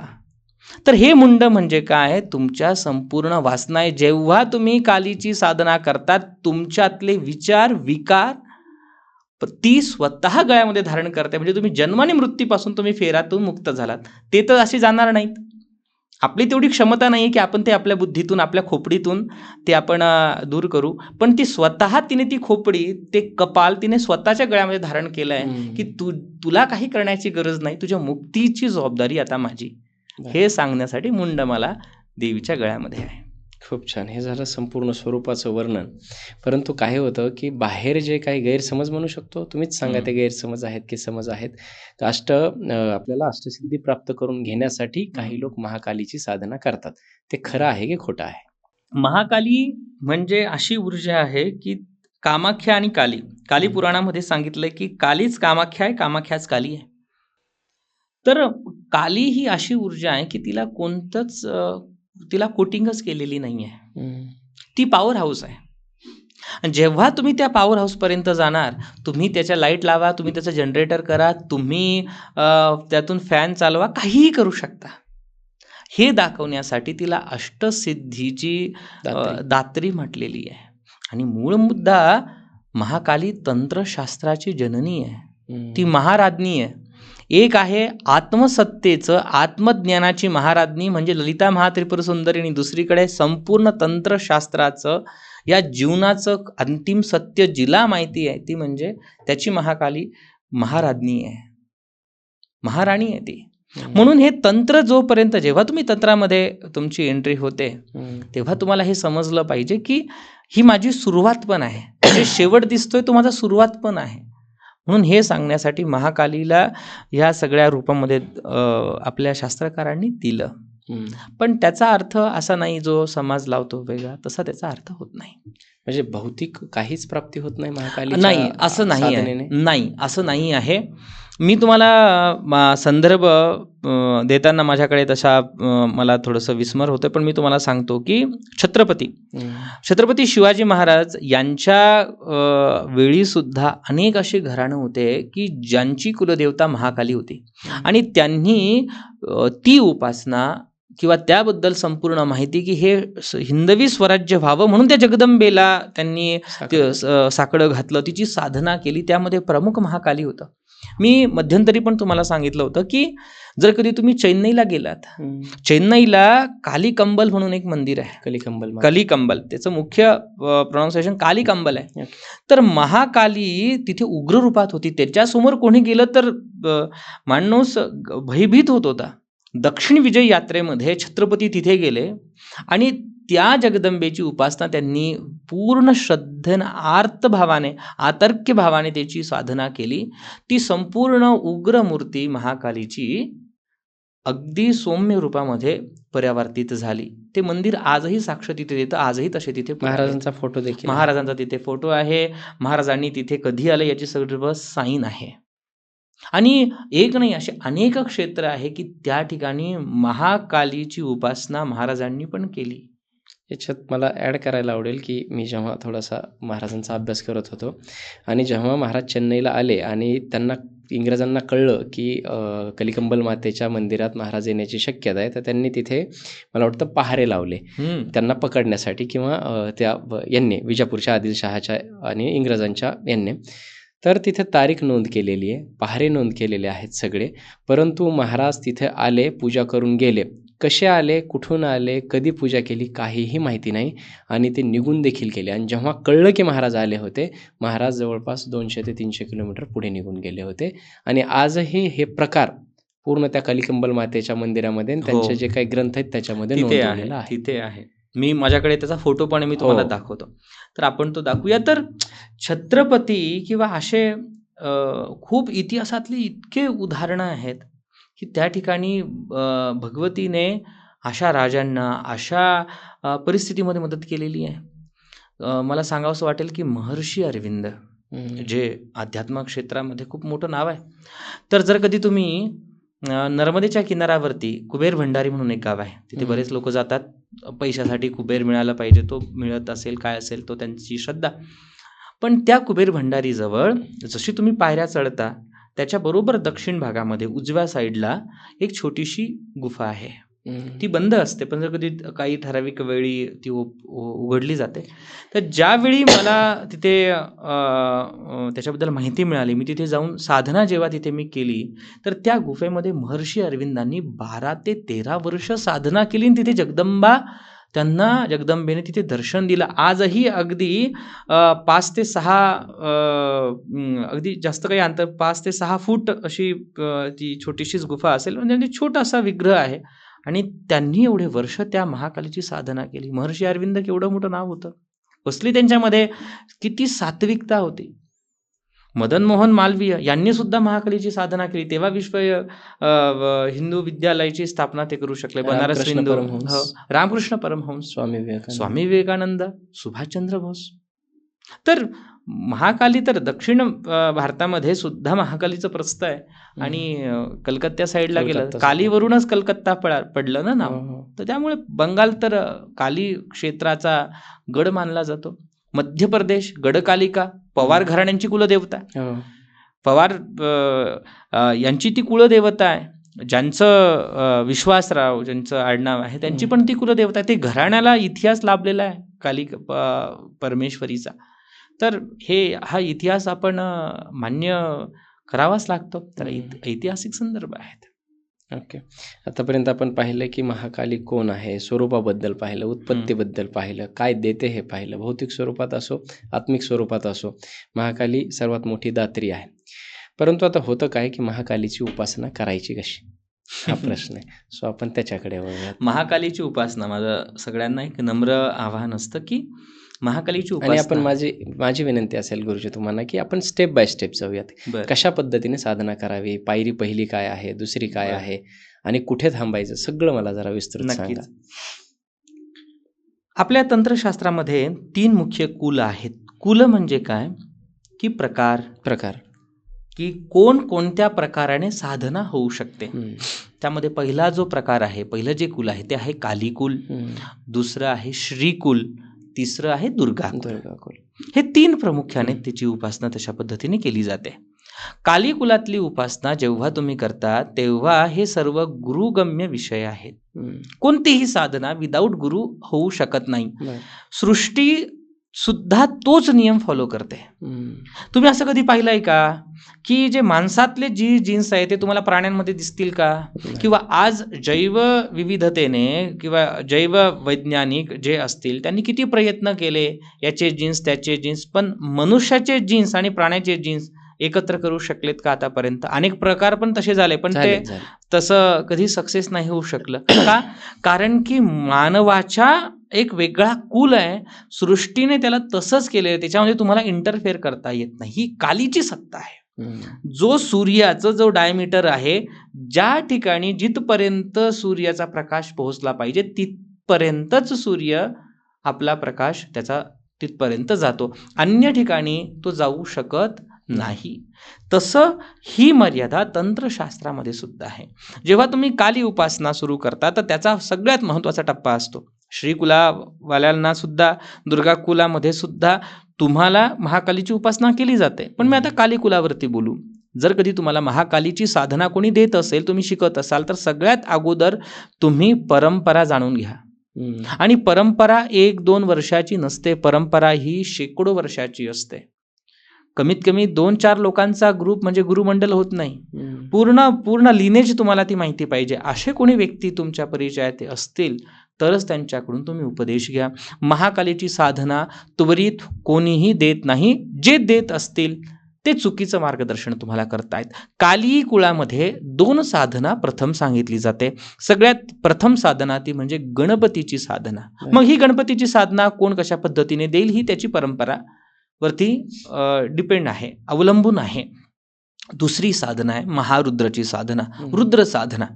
जोपर्यंत ह्या 2 साधना तो साधक पूर्ण करू शकत नाही, पूर्ण करणार नाही, तोपर्यंत त्याला त्याचे सद्गुरू काली मंत्राची दीक्षा देत नाही. काली म्हणजे अशी ऊर्जा, मी अगोदर म्हटलं की तिला कोणत्याही प्रकारचं आवरण नाही, ती दिगंबर आहे. ती एनर्जी म्हणजे पूर्ण, आणि ती अफाट एनर्जी खूप खूप तिची ऊर्जा खूप जास्त आहे. आज तुम्ही पाहिलं असेल ना, जे लोक काली साधना किंवा ह्या कालीची उपासना विना गुरु करत असतील, विना मार्गदर्शनानुसार करत असतील, विक्षिप्तता अगोदर येते, विक्षिप्तता अगोदर असते. काली साधक हा तितकाच वात्सल्यमयी सांगितलेला आहे. रामकृष्ण परमहंसाकडे बघा, बघितल्यानंतर तुम्हाला ते वात्सल्य अजूनही जाणवतं. स्वामी विवेकानंदांकडे बघा, ते वात्सल्य जाणवतं. आणि आजकालच्या काली उपासकांना बघा, त्यांच्याकडे बघण्याची इच्छा होत नाही, भीती वाटते. ती स्वतः ममतामयी आहे, तिचा साधक कसा असेल? भयावह नाही, दाखवणारा नाही आहे. जे असतील तो पार्ट त्यांचा वेगळा आहे, प्रत्येकाचा गुरुमार्ग वेगळा असेल, तोही मार्ग आहे, तेही शास्त्र आहे, तो विषय वेगळा. परंतु ही विक्षिप्तता का आली? ही विक्षिप्तता याच्यामुळे आली की त्यांनी परंपरेला समजून न घेता, पद्धतीला न समजून घेता त्यांनी साधना सुरू केली. अनेक महिला साधना करतात. मी खूप महिलांना बघत असतो ह्या सगळ्या पॉडकास्टमुळे. मी पहिला मुद्दा तर मी स्पष्ट करतो, मी लोकांना नाही भेटत, खूप कमी वेळा भेटतो, कारण की साधनेचं सगळं टप्पा, आणि मी पण एक साधारण माणूस आहे, समस्या संपवणारा आपण देव नाही, तर हे सत्य आहे. तर पण जेव्हा मी कोणत्या महिलांना भेटतो, अनेक महिला सांगतात आम्हाला एखाद्या देवीचा संचार आहे, वारं आहे, कालीचं वारं आहे. तर मला मनामध्ये प्रश्न येतो की असं कसं होऊ शकतं? जी ऊर्जा पेलवण्यासाठी शिवसुद्धा तिथे न्यूट्रल झाले, ती शक्ती तुमच्यामध्ये येईलच कशी? तर हे का झालं? ते चुकीचे नाही आहेत किंवा ते त्यांना भ्रम होतोय असं नाही आहे. त्यांनी ती उपासना सडनली सुरू केली, त्यामुळे शक्तीचा प्रवाह त्यांच्या शरीराकडून पेलवल्या जात नाही आहे. जर कधी तुम्ही मोबाईल सायलेंट केला, व्हायब्रेट केला, फोन आला, तर व्हायब्रेट केल्यानंतर तो काय हलणार आहे ना, कारण की तुम्ही त्याचा आवाज, त्याची ऊर्जा तुम्ही कमी केली. तसं ती ऊर्जा जेव्हा तुमचं शरीर सोसवू शकत नाही, मग तो वेगवेगळ्या हालचाली करायला सुरुवात होतो आणि लोकांना वाटतं की तो संचार झाला. तो संचार नाही, तुमची शक्तीचं इंडिकेशन्स आहे की तुमची ऊर्जा त्याला शरीर आता व्यवस्थित पद्धतीने ग्राह्य करत नाही. हे अंगात येणं, वारं येणं, संचार होणं खरंय? मला असं वाटतं या ठिकाणी तुम्ही डॉक्टरांचं मत घेणं केव्हाही गरजेचं आहे. मी त्या बाबतीत म्हणजे मी अज्ञानी आहे. माझं व्यक्तिगत मला विचारलं, शेवटी सांगता येत नाही. काही ठिकाणी अवधूत परंपरा अशी आहे की आपल्या माऊलींचं पण रूप जर कधी तुम्ही पाहिलं की माऊलींना मला स्वतःहून वाटतं कधी कधी की मला माऊली आणि पांडुरंगामध्ये कधी मला भेदच वाटत नाही. एकच तत्व आहेत ना, की तसं काही साधकांची अवस्था पण तशी असू शकते. देवाला शोधायला गेले आणि स्वतः देवरूप झाले, असंही संतांचं मत आहे. त्यामुळे सांगता येत नाही कोणाची साधना कशी नाही, असेल. परंतु ते हे प्रश्न विचारण्याचं कारणच हे आहे की माऊली अगदीच खूप मोठी साधना आहे, खूप मोठे संत आहेत, त्यांच्याबद्दल तर बोलायलाच नको. परंतु गावातली अशी काही लोक असतात आजूबाजूच्या आपल्या, जे अगदी वाममार्गी असतात किंवा ज्यांना खरंच देवाशी सुद्धा काही घेणं देणं नसतं. असं अचानक त्यांच्या अंगात देव येतं, संचार होतो, वारं येतं, असं म्हटलं, म्हणून हा प्रश्न विचारला मी. मी म्हटलं ना, समाज सत्य नाही स्वीकारत, त्यापेक्षा ठीक आहे गुरुजी, आपण आपल्या मुद्द्यावरती येऊयात. आपला प्रश्न होता की देवीची साधना कशी करायची टप्प्यांमध्ये. आणि तुम्ही आत्तापर्यंत सांगितलं की गणपतीची साधना आणि रुद्र साधना हे महाकालीच्या पूजेसाठी, साधनेसाठी फाउंडेशन आहे. तिथून पुढे त्यानंतर मग गुरु ठरवतात तुम्हाला भैरव साधना द्यायची किंवा कोणतं स्वरूप द्यायचं. आणि कालीचा मंत्र पण लगेच तुम्हाला दिला जात नाही, कारण की काली मंत्राला अग्नी अस्त्रा समान सांगितलेलं आहे. अग्नी आहे. ज्यावेळी आम्ही महाकालीची उपासना करतो, महाकालीचं हवन झालं की विधीन काही 2-3 तासामध्ये पूर्णच्या पूर्ण तोंडाला छाले येतात, कारण की हीट खूप जास्त आहे. बरं. महाकालीची ऊर्जाला अग्नी समान मानलं गेलेलं आहे. जात वेदसे स्वरूप देवीचं अग्निरूपात आहे. ताम अग्निवर्णाम तपसा ज्वलंतीम वैरोचणीम कर्णफलेषु जुष्टाम. अग्निरूपाची साधना करताना तुमचे शरीर पण तसंच होणार आहे. त्यामुळे सद्गुरू हे ठरवतात की तुम्हाला कोणता मंत्र उपदेश द्यायचा आहे, तुमची शरीर तेवढं सक्षम आहे का ती साधना पेलवण्यासाठी. आणि मगच तो सगळा विषय पुढे साधना मार्ग तुमचा सुरू होतो आणि तुमची उपासना तशा पद्धतीने केली जाते. मंत्र एकच आहे? नाही, खूप मंत्र आहे. मंत्रसार, तंत्रसार अगदी छोटा नाही आहे. खूप वेगवेगळ्या प्रकारचे विद्या आहेत, स्वरूप आहेत, आणि ते स्टेप बाय स्टेप आपल्याला ते करायचं असतं. आता मी तुमच्यापर्यंत आलो आणि मला जर कधी ज्या पॉवरची गोळी मला सहनच नाही होणार आहे, तर मला अगोदर छोटा डोस घ्यावा लागेल, नंतर मग तो डोस वाढवावा लागेल, आणि नंतर परत मोठा डोस हळूहळू मला कमी करावा लागेल. अध्यात्मात, तंत्रात पण तसंच आहे. हे सद्गुरू ठरवतात. सद्गुरूचं एक महावैद्य सांगितलेलं आहे सद्गुरूंना सुद्धा. सद्गुरू ठरवतात, गुरु परंपरा ठरवते, त्याविना नाही. महाकालीची साधना सगळे करू शकतात? कोणीही साधना करू शकतं, गुरु तुमच्या पाठीशी असेल तर. ओके. स्त्रिया करू शकतात? कोणीही करू शकतं. स्त्रियांनी तर आवर्जून केली पाहिजे. सद्गुरू कृपा तुमच्यावरती असेल, तुमचा मार्ग तो असेल, तुमची कुलदेवता असेल, तर सात्विक मार्ग पण आहे. महाकाली शतनाम स्तोत्र, महाकाली अष्टक तुम्ही साधना रूपात त्याची करू शकता. महाकालीची नामावली तुम्हाला म्हणजे आज अवेलेबल आहे, तुम्ही त्याच्याने साधना करू शकता.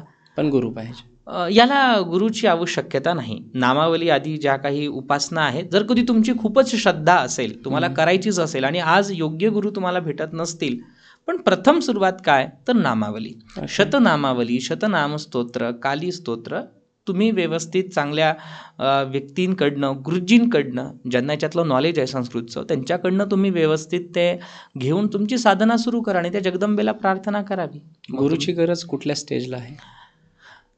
मला असं वाटतं तुम्ही जगदंबेलाच प्रार्थना करायची की माझ्या आयुष्यामध्ये गुरु येऊ देत सर्वप्रथम. तर असं तुम्ही नाही म्हणू शकत की गुरुची आवश्यकता कधी. गुरुची आवश्यकता तर पहिल्या वेळपासूनच आहे. पण काळाचा महिमा असा असल्याने गुरु शोधणं कठीण जातं, तर गुरु भेटण्यासाठीच अगोदर साधना करायची आहे. जोपर्यंत गुरु भेटत नाही तोपर्यंत ही साधना करायची. गुरु भेटले की मग गुरु जे सांगतील गुरु ते भेटणं करायचं. फार मुश्किल झालंय आजकालच्या काळामध्ये, चांगला गुरु. त्यामुळेच माझा हा प्रश्न होता की गुरुची गरज कधी, कुठे आणि कशी. मी असं म्हणेल की जगदंबेवरतीच सोडा. जगदंबेवरती सोडा, पण जेवढं चांगला गुरु भेटणं आजकालच्या युगामध्ये कठीण झालं, तसं चांगला शिष्य भेटणं सुद्धा कठीण झालेलं आहे. आजकाल शिष्य नाही बनायचं आहे लोकांना, आजकाल गुरु बनायचं आहे. तर असे, आणि जेव्हा तुम्ही एखाद्याचा गुरु हा तुमच्या अहंकारावरती ताडण करतो. आज माहिती आहे का, आपल्या तंत्रशास्त्रामध्ये वेगवेगळे आचार आहेत. कौलाचार, वामाचार, दक्षिणाचार, समयाचार, मिश्राचार आदी आचार सांगितलेले आहे. आणि आजकाल कलियुगामध्ये एक वेगळाच आचार आला आहे. 2 प्रकारचे नवीन आचार आले आहे. एक आहे इन्स्टा आचार, दुसरा आला आहे स्वैराचार. जोपर्यंत हा इन्स्टा आचार आणि स्वैराचार थांबणार नाही तोपर्यंत तुम्हाला खरा कुलाचार, खरी गुरुपरंपरा तुम्हाला कळणार नाही.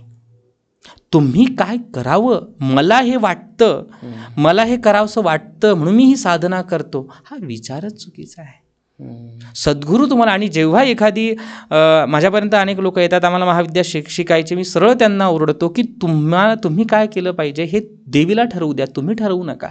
मेनू कार्ड घेऊनच येतात. मग हा विचार जोपर्यंत, हा स्वैराचार तुम्ही जोपर्यंत थांबवणार नाही तोपर्यंत तुम्हाला साधना कशी सिद्ध होईल, हा विचार करणं खूप गरजेचं आहे. बरं, अजून थोडासा गैरसमज म्हणू शकतो किंवा लोकांची धारणा आहे की लोक असेच जे गुरु असतात वेगवेगळे त्यांच्याकडे जातात आणि आम्हाला महाकालीची साधना करून द्या. मग महाकालीच्या साधनेसाठी त्यांना एक, जसं सत्यनारायणाला आपण एक अमाऊंट दिली जाते, त्यांना दिली जाते आणि ते त्यांची साधना त्यांच्यासाठी ते करतात. असं हे होऊ शकतं? नाही होत तसं. महाकाली साधना, तंत्रशास्त्र हे कर्मकांडीय नाहीच आहे. तुम्हाला ती प्रॅक्टिस स्वतः करायची आहे. गुरु सुद्धा तुम्हाला फक्त मार्ग दाखवणारे, तुम्हाला उपदेश करणारे, शक्तिपात करणारे किंवा मांत्री दीक्षा देणारे, आणि तुम्हाला ती साधना सुरू करायची आहे. असं परस्पर साधना नाही होत. हां, हे पण मी सांगतो, काही विशिष्ट अनुष्ठानं आहेत आणि ते अनुष्ठानंसुद्धा, आता जेव्हा आपण श्री पितांबरा बगलामुखी शक्तिपीठामध्ये तुम्ही जर कधी आलात तर तुम्ही वेगवेगळे अनुष्ठानं आपले होत असतात. कालभैरव जयंतीचं अनुष्ठान झालं तर त्या 1.25 महिन्याचे अनुष्ठानं, 15 दिवसाचे अनुष्ठानं प्रॉपर करण्याचं विधान दिलेलं आहे. ते तुम्हाला सद्गुरू तुमच्याकडनं, गुरु जो मार्गदर्शक असेल तर तुमच्याकडनं तो करवून घेतो. आणि अनुष्ठान म्हटलं की त्या ठिकाणी सगळ्या गोष्टी आल्या, तुम्हालाच बसायचं आहे. आता यज्ञामध्ये लागणारे जे काही साहित्य आहे ते तर काही नाही आहे ना. लोक म्हणणारे की नाही आम्ही निष्काम सेवा करू, तर ते शक्य नाही होत. ओके. एकदा गुरुकडून दीक्षा घेतल्याच्या नंतर घरच्या घरी महाकाली साधना करता येते, हरकत नाही. व्यावहारिक पुरुष जे असतात, जे संसारिक आहेत, त्या याच्यामध्ये महाकाली साधनेमध्ये मांस, मच्छी, बलीचं एक मला विचारायचं होतं. महाकालीला बली दिला जातो, ते सत्य असत्य समज गैरसमज काय आहेत? बलिदान प्रहर्षिता देवीचं नाव आहे. आणि बली हा एक स्वतंत्र विषय आहे. परंतु रामकृष्ण क्षीरसागरजी महाराज त्यांनी सुद्धा सांगितलं आहे की महाराष्ट्रामध्ये किंवा आपल्या शास्त्रामध्ये अशा काही गोष्टी आहे की त्या साधक आणि बाधक असू शकतात. जी परंपरा चालत आलेली आहे ते तुम्हाला खंडित करता येत नाही. त्यामुळे बली प्रक्रिया नक्कीच आपल्या शास्त्रामध्ये वर्णन केलेली आहे, पण त्याला क्रायटेरिया वेगळा दिलेला आहे. असं कोणीही माझं विशिष्ट काम होऊ दे आणि मी तुला कोंबडा देतो, बकरा देतो, ही विधी दिलेली नाही आहे. नवस्वरूपात ही अशी प्रक्रियाच नाही आहे. त्यामागचा हेतू खूप वेगळा होता. आपला महाराष्ट्र धर्म हा क्षत्रिय धर्म आहे. डॉक्टराने जर कधी आज बऱ्याचशा मुलींना ते असतं, रक्त पाहिलं की त्यांना भुरळ येते, चक्कर येतो, आजार आहे, आणि तो जर कधी डॉक्टर बनला तर तो कसं ऑपरेशन करणार? तसं क्षत्रियाला रक्तपात बघणं गरजेचं आहे. त्याला दिसलं पाहिजे, म्हणून ते होतं, म्हणून ती प्रक्रिया होती आणि ती गरज होती. पण आज तशी काही आवश्यकता नाही. पण ज्या परंपरा आहे त्या ठिकाणी ती परंपरा फॉलो केली गेलीच पाहिजे. तिथे पशुदया, भूतदया आदी हे सगळं मोठमोठ्या हॉटेल्समध्ये पार्ट्या करणाऱ्याच्या वेळी ती भूतदया कुठं जाते? आणि जेव्हा शास्त्र येतं, देवादिकांचा विषय येतो, त्यावेळी आपण ते तिथे नसत्या ठिकाणी ते लावतो. सो माझं असं म्हणणं आहे, तीही हत्या आहे, ही पण हत्या आहे, पण तुम्ही योग्य ठिकाणी विरोध करा. माझा त्याला पाठिंबा देखील नाही, माझा त्याला विरोध देखील नाही. जी ज्या ठिकाणी जी प्रथा आहे, जो लोकाचार आहे, तर महाराष्ट्रामध्ये आपली ती परंपरा नाही आहे. महाराष्ट्रामध्ये कोहळा तुळजापूरला वर्षातून एकदा होतं, नित्य नाही होत. बरोबर. आणि ती श्रद्धा आणि दसऱ्याच्या वेळेस दसऱ्याच्या वेळेला ती ते जगदंबेनं ते, आणि ती जी बळी आहे ती महाकालीला नाही आहे, ती बळी तिथल्या असलेल्या भैरवाला केले, असुराला ते दिलेले. आणि तुम्ही जर कधी पाहिलं, तुळजाभवानी हे महाराष्ट्रातील सगळ्यात तंत्रोक्त पीठ आहे. संपूर्ण शक्ती केंद्र महाराष्ट्रातलं म्हणजे ती भवानी आहे. ती भवानी छत्रपतींच्या पाठीशी उभी राहिली. इतिहास बघितला तुम्ही, मालोजी राजे भोसले म्हणजे आजोबा छत्रपतींचे, त्यांना ती प्रत्यक्ष दर्शन होतं जगदंबेचं. त्यांनी त्या यादवांनी, कदम घराण्यांनी तिला राजाश्रय दिला. ही सत्ता, हा इतिहास तर प्रत्येकाला माहितीच आहे. तर शक्तीविना, देवसत्तेविना राजसत्ता चालू शकत नाही, हे आपल्याला समजलं पाहिजे. म्हणून त्याच्या काही पद्धत दिली गेली होती, आणि ते चांगले किंवा वाईट असे नाही आहे. आपण आनंदानं लोकपरंपरा म्हणून तिचा स्वीकार करावा, अशातला तो भाग आहे. हां, विरोध करायचा तर माझं मी स्पष्ट सांगतो, विरोध करायचा असेल तर ज्यावेळी दिवसाचे 15 बोकडे कापले जातात, त्यावेळी तुमचा विरोध कुठे जातो? त्यावेळी तिथे गर्दी करणारे हेच आहे, आणि तेच देवाच्या नावाखाली त्या ठिकाणी अशा काही विधी होतात, त्यावेळी विरोध केला जातो. माझा पाठिंबा नाही आहे, पण विधान आहे. पण असा प्रत्येक व्यक्ती बली देऊ नाही शकत, त्याच्या वेगळी नियम आहेत. आणि अशा पशु हत्येचे अशा आपल्या महाराष्ट्रामध्ये कायदा आहे, तर कायदा आणि सुव्यवस्थेचं आपण पालन केलं पाहिजे, हे माझं स्पष्ट मत आहे. मांस मच्छी खाणारे लोक महाकालीची कोणीही महाकालीची साधना करू शकतं. ओके, त्याला तसा काही नियम नाही आहे. पण तुमची परंपरा सात्विक परंपरा असेल, उदाहरणार्थ एखाद्या घरातली कुळदेवता महाकाली आहे, तर तिला तुम्ही बोकडाचा नैवेद्य कसा दाखवणार? तुमच्या घरामध्ये परंपरा जर कधी पुरणाची असेल तर बरोबर, तुम्ही ती परंपरा मोडीत नाही काढू शकत. महाकालीला ते सगळं चालतं, पण ते कोणासाठी चालतं? तो साधक तितक्या उच्च लेव्हलचा आहे.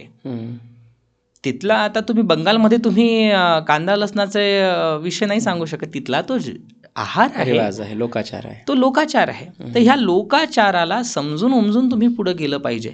इथे इन्स्टावरती बली होते, मग आम्ही केला पाहिजे. बलीवरून मी तुम्हाला एक चांगलं उदाहरण देतो. बिहारमध्ये मिथिला प्रदेशच्या जवळपास भगवती विमलेश्वरीचं ठिकाण आहे. ही विमलेश्वरी हे शक्तिपीठ इतकं पॉवरफुल आहे की त्या शक्तिपीठामध्ये जेव्हा बलिदान होतं त्यावेळी बोकड्याला त्या विमला परमेश्वरीजवळ नेलं जातं, आणि जसा देवीच्या समोर नेल्यानंतर तो जो काही बोकडा असेल, तो जो प्राणी आहे, तो काही क्षणासाठी अनकॉन्शियस होऊन जातो, निश्चित मूर्छित होतो. आणि ज्यावेळी देवीचं पाणी तिच्या अंगावरती शिंपडला जातो, परत तो जागा होतो. म्हणजे तिथे हत्याही झाली नाही, पण तो जे काही तत्व देवीला ग्रहण करायचं होतं, देवीने अशा पद्धतीने केलं. तीच म्हणजे महाकाली आहे. उग्र रूपात आहे, खाली शिव आहे, त्यावरती देवी आरूढ आहे, असं ते रूप आहे. पण आता ते खूप गुप्त आहे. पण असेही तत्व आहेत आपल्या भारतामध्ये की जिथे अशा पद्धतीने विधान होतात. मग ह्या गोष्टी आपण बघितल्या पाहिजे. खूप छान. काही लोकांची धारणा आहे की महाकालीचा फोटो देखील घरामध्ये लावण्यासाठी घाबरतात. नाही, ती अंधश्रद्धा आहे, तसं काहीच नाही आहे. पण काही ठिकाणी तर मी आता महाशयांना पाहिलं की ते वास्तुशास्त्रामध्ये महाकालीचे उपाय, दशमहाविद्यांचे उपाय, ज्योतिषमध्ये दशमहाविद्यांचे उपाय देणं सुरू केलं. हे चूक आहे. ज्योतिषशास्त्र, वास्तुशास्त्र आणि तंत्रशास्त्र जरी ते एकमेकाशी कनेक्ट वाटत असले तरी स्वतंत्र विचारसरणी यांची वेगळी आहे. वास्तुशास्त्रामध्ये दशमहाविद्याचे यंत्र चिटकवणं, लावणं, दशमहाविद्याचे मी अनेक काही लोकांच्या घराच्या बाहेर महाकालीचा फोटो आहे, असं केलंच नाही पाहिजे.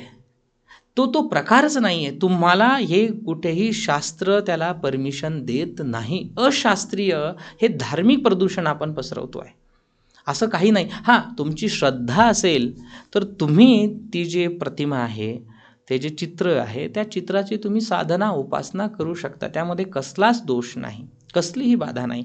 पण दक्षिणेला लावलं, दक्षिणेचं द्वार आहे तर दक्षिण कालिका आम्ही घराच्या बाहेर लावतो, हा आपला मूर्खपणा आहे. त्यामध्ये शास्त्र संमत ती गोष्ट नाही. दक्षिणेच्या दिशेवरती जी सत्ता आहे, काळाची अधिष्ठात्री म्हणून दक्षिणेला घर असेल, तुम्ही दक्षिणेला ते लावा, हा विचार चुकीचा आहे. तिथे विचार मृत्यू म्हणजे आपला आध्यात्मिक तिथे अर्थ अपेक्षित आहे, ना की तुमचं घर दक्षिणेला म्हणून तिथे लावा. तर हे असले लॉजिक चुकीचे आहे, असं करू नये. हां, श्रद्धा म्हणून, साधना म्हणून तुम्हाला देवीची प्रतिमा स्थापित करायची असेल, तुम्ही करू शकता. ओके. दशमहाविद्याचा आपण हे सगळं सुरू आहे. पहिलीच महाविद्या महाकाली आहे. जेवढे काही आत्तापर्यंत मी काही पॉडकास्ट केले आणि त्याच्यात तुमच्यासारखेच एक गुरुजी आले होते. त्यांनी सांगितलं की एक मुलगी होती त्यांच्याकडे आणि त्यांनी यूट्यूबवरती बघून महाकालीची साधना केली. ती विक्षिप्त झाली, वेळ लागली. वेळेच्या इस्पितळांमध्ये, हॉस्पिटल्समध्ये सुद्धा तिला डॉक्टर्स घेईना झाले. इतकी अवस्था बिकट होऊ शकते जर तुमची साधना चुकली तर. हो, साधना मी म्हटलं ना, ह्या दशमहाविद्या म्हणजे तुमच्या कुंडलिनीचे 10 असे नाजूक स्थान आहेत ज्यावरती ही ऊर्जा कार्य करते. तुमच्या बुद्धीच्या सूक्ष्मतम गोष्टीवरती कार्य करणाऱ्या ह्या महाविद्या आहे. आपला थोडासा जरी एखाद्या व्यक्तीला ब्लड प्रेशरचा, रक्तदाबाचा जर कधी विकार असेल तर डॉक्टर सांगतात तुम्ही जास्त टेन्शन घेऊ नका, चिडचिड करू नका, तुम्हाला हे करू नका, तुम्हाला ब्रेन स्ट्रोक येऊ शकतो. का येऊ शकतो? कारण की तो जो दाब आहे तो मेंदू सहन करू शकला नाही. तसा अशा काही साधना, अशा काही ऊर्जा आहेत ज्या तुम्ही व्यवस्थित मार्गदर्शनाखाली नाही केल्या तर ते तुमच्यासाठी हानिकारक असू शकतं. माझ्याकडे एक केस आली 4 वर्षापूर्वीचा तो विषय आहे. तुम्ही निजामाबाद जे आहे आपलं दक्षिण भारतामध्ये, तिथली ती केस आहे. त्या मुलाने स्मशानामध्ये काही साधना सुरू केली. 4 दिवस 5 दिवस त्याने ती साधना सुरू केली आणि 4थ्या दिवशी त्या मुलाने सुसाईड करून टाकली. त्याचे आईवडील माझ्यापर्यंत येऊन गेले. तर सांगण्याचं तात्पर्य असं आहे की तुम्ही विना गुरु जर कधी अशा साधना करत असाल, तुम्हाला त्याचं नॉलेज नसेल तर नक्कीच तुमच्यामध्ये विक्षिप्तता ही आवर्जून येणार आहे. कोणत्या सिद्धीसाठी पिशाचिनी किंवा गुप्तधन किंबहुना पैशाचा पाऊस, सोबत भूत भविष्य केलं पाहिजे, शेअर मार्केटमध्ये मला फायदा होईल, अशासाठी काही सिद्धीसाठी प्रयत्न करत असाल तर तुमच्या पदरी फक्त विक्षिप्तता येईल, हे जाणून घेणं. पण यासाठी लोक असे गुरु आहेत मार्केटमध्ये, काळे कपडे घातले. तुम्ही ठरवलं पाहिजे ना तुम्हाला काय पाहिजे. लोभी गुरु लोभी चेला, दोनों नरक में ठेला मठेला. खरा गुरु हा त्या तत्वाशी, त्या जगदंबेशी तुम्हाला कनेक्ट करतो. आज आपण तंत्राला, शास्त्राला बदनाम का, आमच्याकडे पण जेव्हा लोक येतात, जेव्हा मी तुम्हाला सांगतो की तुमचं होणार नाहीये, विलंब लागेल, तुम्ही साधना करा, लोक आम्हाला सांगतात गुरुजी ₹1,00,000 घ्या, आमचं काम करून द्या. आता हा विचार जेव्हा तुम्ही दुसऱ्या समोर सांगणार, तो माणूस भरडला जाणार का नाही? बरोबर. फसवणारे लोक नाही आहे, फसणारे लोक आहेत. लोकांना साधना नको आहे, लोकांना सत्य नको आहे, लोकांना सगळं 2 मिनिट मॅगी 2 मिनिटात पाहिजे. आणि हे जर कधी तुम्ही करणार तर हे तुमच्या शरीरासाठी आणि तुमच्या खिशासाठी घातकच राहणार आहे. खरा गुरु हा तुम्हाला साधना बसवून शिकावं तुम्हाला लागतं. हा काही अनुष्ठान आहेत, उदाहरणार्थ काही यज्ञ याग असतील, काही प्रक्रिया असेल, त्याला तेवढा अधिकार असेल तर किराणा दुकानामध्ये तो सांगू शकत नाही ना. आणि तुम्ही जी काही हवन करतायत, लोक आमच्याकडे देतात, काही ठिकाणी तर 2-2 करोडचे लोकांचे व्यवहार असतात आणि लोक म्हणतात की 10,000मध्ये हवन करा आणि 2 करोड निघाले पाहिजे. कसं होणार आहे? काम्य प्रयोगाला काही विशिष्ट अनुष्ठान आहे, त्याला तुम्ही प्रक्रियेचा तुम्हाला सहभाग घ्यावा लागेल. तर ह्या सगळ्या अंधश्रद्धेपासून आपण दूर गेलं पाहिजे, विज्ञानवादी असलं पाहिजे, विज्ञान नक्की मान्य केलं पाहिजे.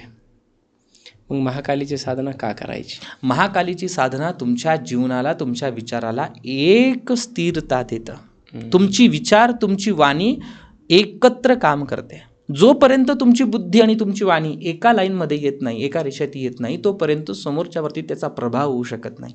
महाकालीची साधना तुमच्या वाणीला धार देते. त्याच्या जीवनातले प्रत्येक विचार हे क्लिअर होतात. आणि आज ही गरज आहे. मुलं असू देत, मुली असू देत, महाकाली, तुम्हाला माहिती आहे का, असा प्रसंग मी वाचलाय, आता तो किती खरा खोटा हा संशोधनात्मक भाग आहे. ललिता महात्रिपुर सुंदरी राजराजेश्वरी हिला देखील वृद्ध स्वरूप प्राप्त झालं. जेव्हा महाकाली, त्यांनी महाकालीची उपासना केली तर ते परमसुंदरमयी झाल्या, असा सुद्धा काही ठिकाणी उल्लेख आहे. म्हणजे मला असं वाटतं की वृद्धता विचारांची पण असू शकते, जीवनात आलेली अवकळा पण असू शकते. तर तुमच्या जीवनामध्ये तुम्हाला असं वाटत असेल की माझं आयुष्य संपलं आहे, आता मला असं आता कोणताच पर्याय शिल्लक नाही आहे, तर त्यावेळी तुम्ही त्या सत्तेला आवाहन करा. का नाही ती तुमच्या आयुष्यामध्ये येणार? ती तुमच्या आयुष्यामध्ये येणार, तुमचं जीवन परिवर्तन करणार. वास्तूमध्ये आज पॅरानॉर्मल ॲक्टिव्हिटीज का घडत आहेत? जेव्हा मी काही ठिकाणी वास्तू व्हिजिटला जातो, काही प्रक्रिया बघत असतो. एक सिंधुदुर्ग जिल्ह्यातील माझ्या जीवनातली घटना आहे. एका ठिकाणी गेलं असताना त्या शॉपमध्ये खूप जास्त नुकसान होत होतं. नक्की त्याला वास्तुशास्त्रीय कारण होतं, मी त्या गोष्टीला नाही म्हणणार नाही. वास्तुशास्त्र म्हणजे रंग, वॉशिंग मशीन, मी याला वास्तुशास्त्र मानत नाही. एक मेजरमेंट आहे, एक माप आहे, एक विज्ञान आहे त्यामागे. तर त्या गोष्टी पण तिथे बऱ्याचशा मिस झालेल्या होत्या. पण ज्यावेळी तिथे मला वाटलं की आपण इथे महाकालीची यांना साधना दिली पाहिजे, आणि तिथे आम्ही महाकालीचे हवन अमावस्येला आम्ही ते पूर्ण केलं भैरवजींचं, आणि महाकालीची तिथे साधना कंप्लीट केली. रात्री 3:30-4 वाजेला हवन आमचं संपलं असेल, आणि अशाच प्रकारचं ते तो हॉल होता. आणि नंतर आम्ही ते दरवाजा वगैरे बंद करू, आणि सगळं अगदी व्यवस्थित होतं. त्यांनी सांगितलं की आम्ही रिनोव्हेशन करू शकतो, पण हा रंग आम्ही नंतर बदलवणार आहोत. त्यामुळे सगळं क्लिअर होतं की आम्हाला दिसेल असं सगळं होतं. हवन वगैरे झालं, आणि नंतर हवन शांत झाल्यानंतर आम्ही दरवाजा वगैरे बंद करून निघालो. सकाळी जेव्हा उत्तर पूजेसाठी आलो तेव्हा पूर्ण भिंतीवरती 5-5 बोटं असे ओरखडे काळ्या रंगाचे ओरडलेले, ते जसं काही जबरदस्तीने तुम्ही काढून फेकता. हे मला अविश्वसनीय आहे, माझा त्याच्यावरती विश्वास नाही, पण हे डोळ्याने पाहिलेलं आहे. तर हे असे जेव्हा प्रसंग पाहिलेत त्यावेळी कळतं. आणि ज्यावेळी मग मी त्याची हिस्ट्री काढली तर त्यांना सांगितलं हे जरा मला नकारात्मक वाटतं आहे, या ठिकाणी काही कुणाची हत्या झाली आहे का, कुणी काही सुसाईड केले आहे का. जेव्हा मी लोकल जेव्हा त्याची हिस्ट्री काढली तेव्हा समजलं, जेव्हा त्यांनी काही लोकांना कॉन्टॅक्ट केलं की इथली हिस्ट्री सांगा काय, तेव्हा शासन दरबारी अशी नोंद होती की काही वर्षापूर्वी 5 ते 6 वर्षापूर्वी काहीतरी तानामध्ये त्या मार्केटमध्ये जी जागा होती तिथे एका माणसाने वरतून उडी मारून, टेरेसवरून उडी मारून तिथे आत्महत्या केली होती. अशीही उदाहरणं समाजात आहेत. याला श्रद्धा मानायची की अंधश्रद्धा हा व्यक्तिगत विषय, माझा तर विश्वास नाही, मी स्पष्ट सांगतो, पण असाही अनुभव आहे. तर महाकाली ही आज पॅरानॉर्मल ॲक्टिव्हिटी अनेक घरामध्ये आहे, पण जेव्हा मी अशा अनुष्ठानं त्या ठिकाणी करतो किंवा ज्या विधान त्यांना सांगितले जातात तेव्हा त्यांच्या आयुष्यामध्ये, आणि प्रत्येकाच्या बाबतीत ते घडेलच असं नाही आहे. आज 90% लोकांना, महाराष्ट्रातल्या लोकांचे स्वतःचे डिसिजन चुकले, स्वतःचा निर्णय चुकला, स्वतःच्या अपेक्षा चुकल्या, अति अपेक्षापोटी निर्णय चुकले, आणि त्याचं खापर ते देवादेवांच्या डोक्यावरती फोडतात. आमच्यावरती कोणीतरी करणी केली आणि आम्हाला भूतच दिसतात, ही मानसिकता सोडून द्या. पण ज्यांच्या रिअल लाईफमध्ये तसे एक्सपिरियन्स आहेत, ज्या ठिकाणी असे विधान होतात त्या ठिकाणी त्यांचं परिवर्तन होताना आम्ही पाहिलेलं आहे. खूप मोठे डॉक्टर आहे, त्या ठिकाणी जेव्हा गेलो, जेव्हा त्यांना सांगितलं की तुम्ही इथे वास्तूमध्ये आपल्याला खूप काही चेंजेस करता येणार नाही, तुम्ही खर्चही करू नका, छोटंसं तुम्ही हवन करा आणि तुम्ही दुसरीकडे शिफ्ट व्हा. खूप मोठी आध्यात्मिक बैठक आहे, मी त्याचं नाव नाही सांगू शकत. पण ज्यावेळी तिथे महाकालीचं अनुष्ठान कंप्लीट केलं, अनुष्ठान कंप्लीट केल्यानंतर त्यांच्या घरामध्ये ज्या काही घटना घडल्या त्या अविश्वसनीयच होत्या. त्यांच्या घरामध्ये म्हणजे हवन कंप्लीट केलं आणि त्याच्या विधीन दुसऱ्या दिवशी त्यांच्या घरामध्ये एक झाड होतं फळाचं, म्हणजे बगीचाच होता चांगला.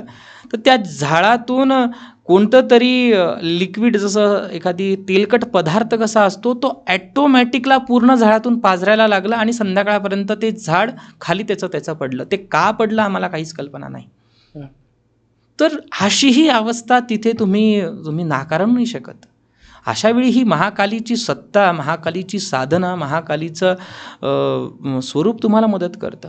आणि तुम्हाला फक्त महाकालीच करायची असेल तर मी तुमच्या वतीने सगळ्यांना सांगतो की तुमची कुलदेवता करावी. महाराष्ट्राची कुलदेवतेची साधना, आता महाराष्ट्राची ती कुलदेवता आई तुळजाभवानी आहे, लोकांना आपली कुलदेवता माहिती नाही आहे. अशी लोकही येतात जे सांगतात आम्ही दशमाविद्या साधना करतोय, आम्ही हे करतोय, आम्ही ते करतोय. जेव्हा मी त्यांना पहिला प्रश्न विचारतो तुमची कुलदेवता कोण आहे, त्यांना माहिती नसतं. अगोदर तुम्ही तुमच्या मूळ रूटचाच तुम्ही अभ्यास केला नाही आणि तुम्ही चालले आणि या सगळ्या तत्वज्ञानाच्या गोष्टी. कुलदेवता हे महाकालीचेच स्वरूप आहे. महाकाली, महालक्ष्मी, महासरस्वती तिघी शक्तींचं, दुर्गा परमेश्वरीचं एकत्र फॉर्म म्हणजे आपली कुलदेवता असू शकते. आता लवकरच आम्ही आपल्या पीठमकडे एक छोटंसं अभियान सुरू करतोय की प्रत्येक शक्तिपीठामध्ये जाऊन ज्यांची ती कुलदेवता आहे त्यांना त्या कुलदेवतेचं वैज्ञानिक, पौराणिक आणि आध्यात्मिक महत्त्व समजावं, कुलाचार कसा केला गेला पाहिजे, साधना कशा केल्या गेल्या पाहिजे, हे आम्ही राबवणं सुरू करणार आहोत. तर त्या ठिकाणी तुम्ही येऊन आपली आपली साधना केली पाहिजे, शिकलं पाहिजे, तेव्हाच तुमच्या आयुष्यातले प्रश्न दूर होतील. तर अशी आपली महाकालिका. खूप सुरेख गुरुजी, खूप छान चालू आहे. पण काय होतं, बऱ्याचदा आपण पॉडकास्ट जेव्हा करतो प्रेक्षकांच्या मनामध्ये हेच असतं की ते धाकाधाकीच्या आयुष्यामध्ये त्यांचे जगत असतात, प्रपंच असतो, त्यांचं सगळं त्यांच्या मागे लागलेलं असतं आणि या सगळ्यामध्ये माणसाला एक छान आरोग्य पाहिजे असतं, छोटं म्हणजे त्यांची आर्थिक परिस्थिती सुधारलेली पाहिजे असते, कौटुंबिक त्यांचं जीवन चांगलं चाललं असतं. तर महाकालीची अशी एखादी साधना जे ते घरी करू शकतील, छोटीशी, जी गुरुविना असेल, ज्याने त्यांना अपायसुद्धा होणार नाही, अशा पद्धतीची काही साधना सुचवू शकतो आपण? ठीक आहे, प्रयत्न करतो. मी तर ऑनलाईन मंत्र साधनावरती माझा विश्वास नाही, पण इच्छा असते. प्रत्येकाला आपण वेळ नाही देऊ शकत. म्हणून कालीची साधना करताना जर कधी तुम्हाला काही सुरुवात करायची असेल तर मी प्रथम सांगतो की तुम्ही महाकालीचं शतनाम स्तोत्राची साधना सगळ्यात अगोदर सुरू करा. अगोदर कोणतंही शिवस्तोत्र, शिवपंचाक्षर स्तोत्र आहे, नागेंद्र हाराय, ज्याची सुरुवात होते, तर तुम्ही ते स्तोत्र घेऊन महाकाली स्तोत्राचं तुम्ही पठण करणं सुरू करू शकता. पण पठण करताना हे लक्षात घ्या की तुम्हाला ती साधना शक्यतोवर रात्री काळामध्ये म्हणजे 10 ते 11 ह्या वेळेमध्ये, अगदी 2-3 वाजेला नाही, 10 ते 11 ह्या वेळेमध्ये तुम्हाला ती करायची आहे. आणि साधना करताना तुमच्यासमोर एखादी पणती, दिवा हा प्रज्वलित असला पाहिजे. आणि ते तुम्ही जर कधी तसं शक्य नसेल, तुम्ही प्रवासात असाल, तर तुम्ही कुठेही बसून ते स्तोत्र श्रद्धेने वाचू शकता. ही साधना केली तर बराचसा इफेक्ट तुमच्या जीवनामध्ये खूप चांगला होतो, तुम्हाला त्याचा चांगला जीवनामध्ये त्याचा लाभ होतो. आरोग्याच्या समस्या असतील त्या दूर होतात. जर कधी तुमच्या घरामध्ये अशी अवस्था तुम्हाला अशी वाटते आहे की माझ्या घरामध्ये मला असं भूत प्रेताची अनुभव होत आहे, पॅरानॉर्मल काही त्यांना वाटतं आहे, बाहेर काही जाऊ शकत नाही, मोठे मोठे अनुष्ठान हवन करू शकत नाही, तेवढी आर्थिक स्थिती नाही आहे, किंवा घरामध्ये इमर्जन्सी काही घटना घडत आहेत, ॲक्सिडेंट घडत आहेत, विवाद घडत आहेत, खूप जास्त विकोपाला भांडणं जात आहेत, तर यावेळी दक्षिणेला तोंड करून अग्नी म्हणजे दिवा प्रज्वलित करून महाकाली शतनाम स्तोत्राचा 11 पाठ, देवी कवच आणि शिवस्तोत्र वाचून जर कधी केला तर तुम्हाला सकारात्मक परिणाम तुमच्या जीवनामध्ये दिसून येतो. त्याला कसलाही खर्च नाही. पण यामध्ये जेव्हा ज्याच्यावरती तुमची श्रद्धा असेल त्यांच्यावरती भविष्यात कधीतरी तुम्ही त्यांना योग्य गुरूंची तुमच्या जीवनामध्ये गरज आहे, तर त्या अनुषंगाने तुम्ही साधना करा, एवढं मात्र खरं. खूप छान, खूप छान. म्हणजे आजपर्यंत मी स्वतःची सुद्धा धारणा होती दशमहाविद्या एकतर तांत्रिक साधना आहे, अघोर साधना आहे, ते माझं जे काही गैरसमज होता तोही फिटला, प्रेक्षकांचाही तुटला असेल. दुसरं म्हणजे महाकालीचे साधक म्हटलं की एकदम काळ्या कपड्यातले, मुंडमाला गळ्यात घातलेले आणि थोडेसे क्रूर असे वाटणारे होते. परंतु आजच्या पॉडकास्टनंतर माझ्या डोळ्यात जर मला कोणी विचारलं महाकालीचे साधक कसे असायला पाहिजेत, तर ते रामकृष्ण परमहंसासारखे असायला पाहिजेत. महाकालीचे साधक हे सुभाषचंद्र बोस, स्वामी विवेकानंद इतके सात्विक, इतके तेजस्वी असायला पाहिजेत. आणि तेच रूप महाकालीचा साधक कसा असायला पाहिजे तसा असायला पाहिजे, हे आपण डोळ्यासमोर घेतलं पाहिजे. सात्विक साधना देखील होऊ शकते. खूप सुंदर अशा पद्धतीचा आजचा हा पॉडकास्ट झालेला आहे. दशमहाविद्याची सिरीज आज सुरू झालेली आहे आणि त्यातला हा पहिला भाग होता तो महाकाली साधना किंवा महाकाली महाविद्या याच्यावरती होता. अत्यंत सुंदर अशा पद्धतीचा हा भाग झालेला आहे. या भागाला घेऊन किंवा यामध्ये जी काही चर्चा झाली त्याला घेऊन जर तुमच्या मनात काही प्रश्न असेल तर ते तुम्ही विचारू शकता. आपण पुन्हा गुरुजींना भेटणारच आहोत, पुन्हा ते या मंचावरती येणार आहेत. ते आपले हा मंचच त्यांचा आहे असं मला म्हणायला काहीही संकोच नाही. त्यामुळे हे सगळं लक्षात राहू द्या. दुसरी गोष्ट, लाईक करा, कमेंट करा जसं सांगितलं ते, आणि शेअर करणं फार महत्त्वाचं आहे. आपल्याला जे जे काही नॉलेज, ज्ञान मिळतं ते इतरांपर्यंत पोहोचवणं हे मला वाटतं आजच्या काळातील सर्वात मोठं पुण्य आहे, चांगलं ज्ञान. आणि दुसरी गोष्ट, सबस्क्राईब करा, कारण तुमचा एक सबस्क्रायबर आम्हाला अशा अनेक पॉडकास्ट करण्यासाठी मदत करतो. गुरुजी, कसं वाटलं आज तुम्हाला इथे येऊन? खूप छान वाटलं. बऱ्याच म्हणजे 2 महिन्याच्या 2 ते 3 महिन्याच्या काळानंतर मी आपल्या या स्टुडिओमध्ये आलो. खूप छान वाटतं आहे आणि आनंद पण होतो आहे की तुमच्यासारख्या विचारवंत लोकांनी तंत्रशास्त्र समजून घेण्यासाठी म्हणजे हा मला खरा हा विचारांचा मंचच वाटतो आणि तुम्ही ते कार्य करताय, त्यामुळे तुमचं खूप खूप धन्यवाद. खूप आभार की विज्ञान आणि तंत्र हे एकाच नाण्याच्या दोन बाजू आहे आणि तुम्ही अंधश्रद्धा दूर करण्यासाठी मदत करत आहात. सो त्यामुळे खूप खूप तुमचे देखील धन्यवाद. आपल्या संपूर्ण प्रेक्षकाचे धन्यवाद, जे विश्वासानं इतक्या चांगल्या विषयाला मान देत आहेत, सन्मान देत आहेत. त्यामुळे तुमच्या वतीने मी त्यांचेही आभार व्यक्त करतो. धन्यवाद. खूप खूप आभार आहेत गुरुजी. प्रेक्षकांचे देखील खूप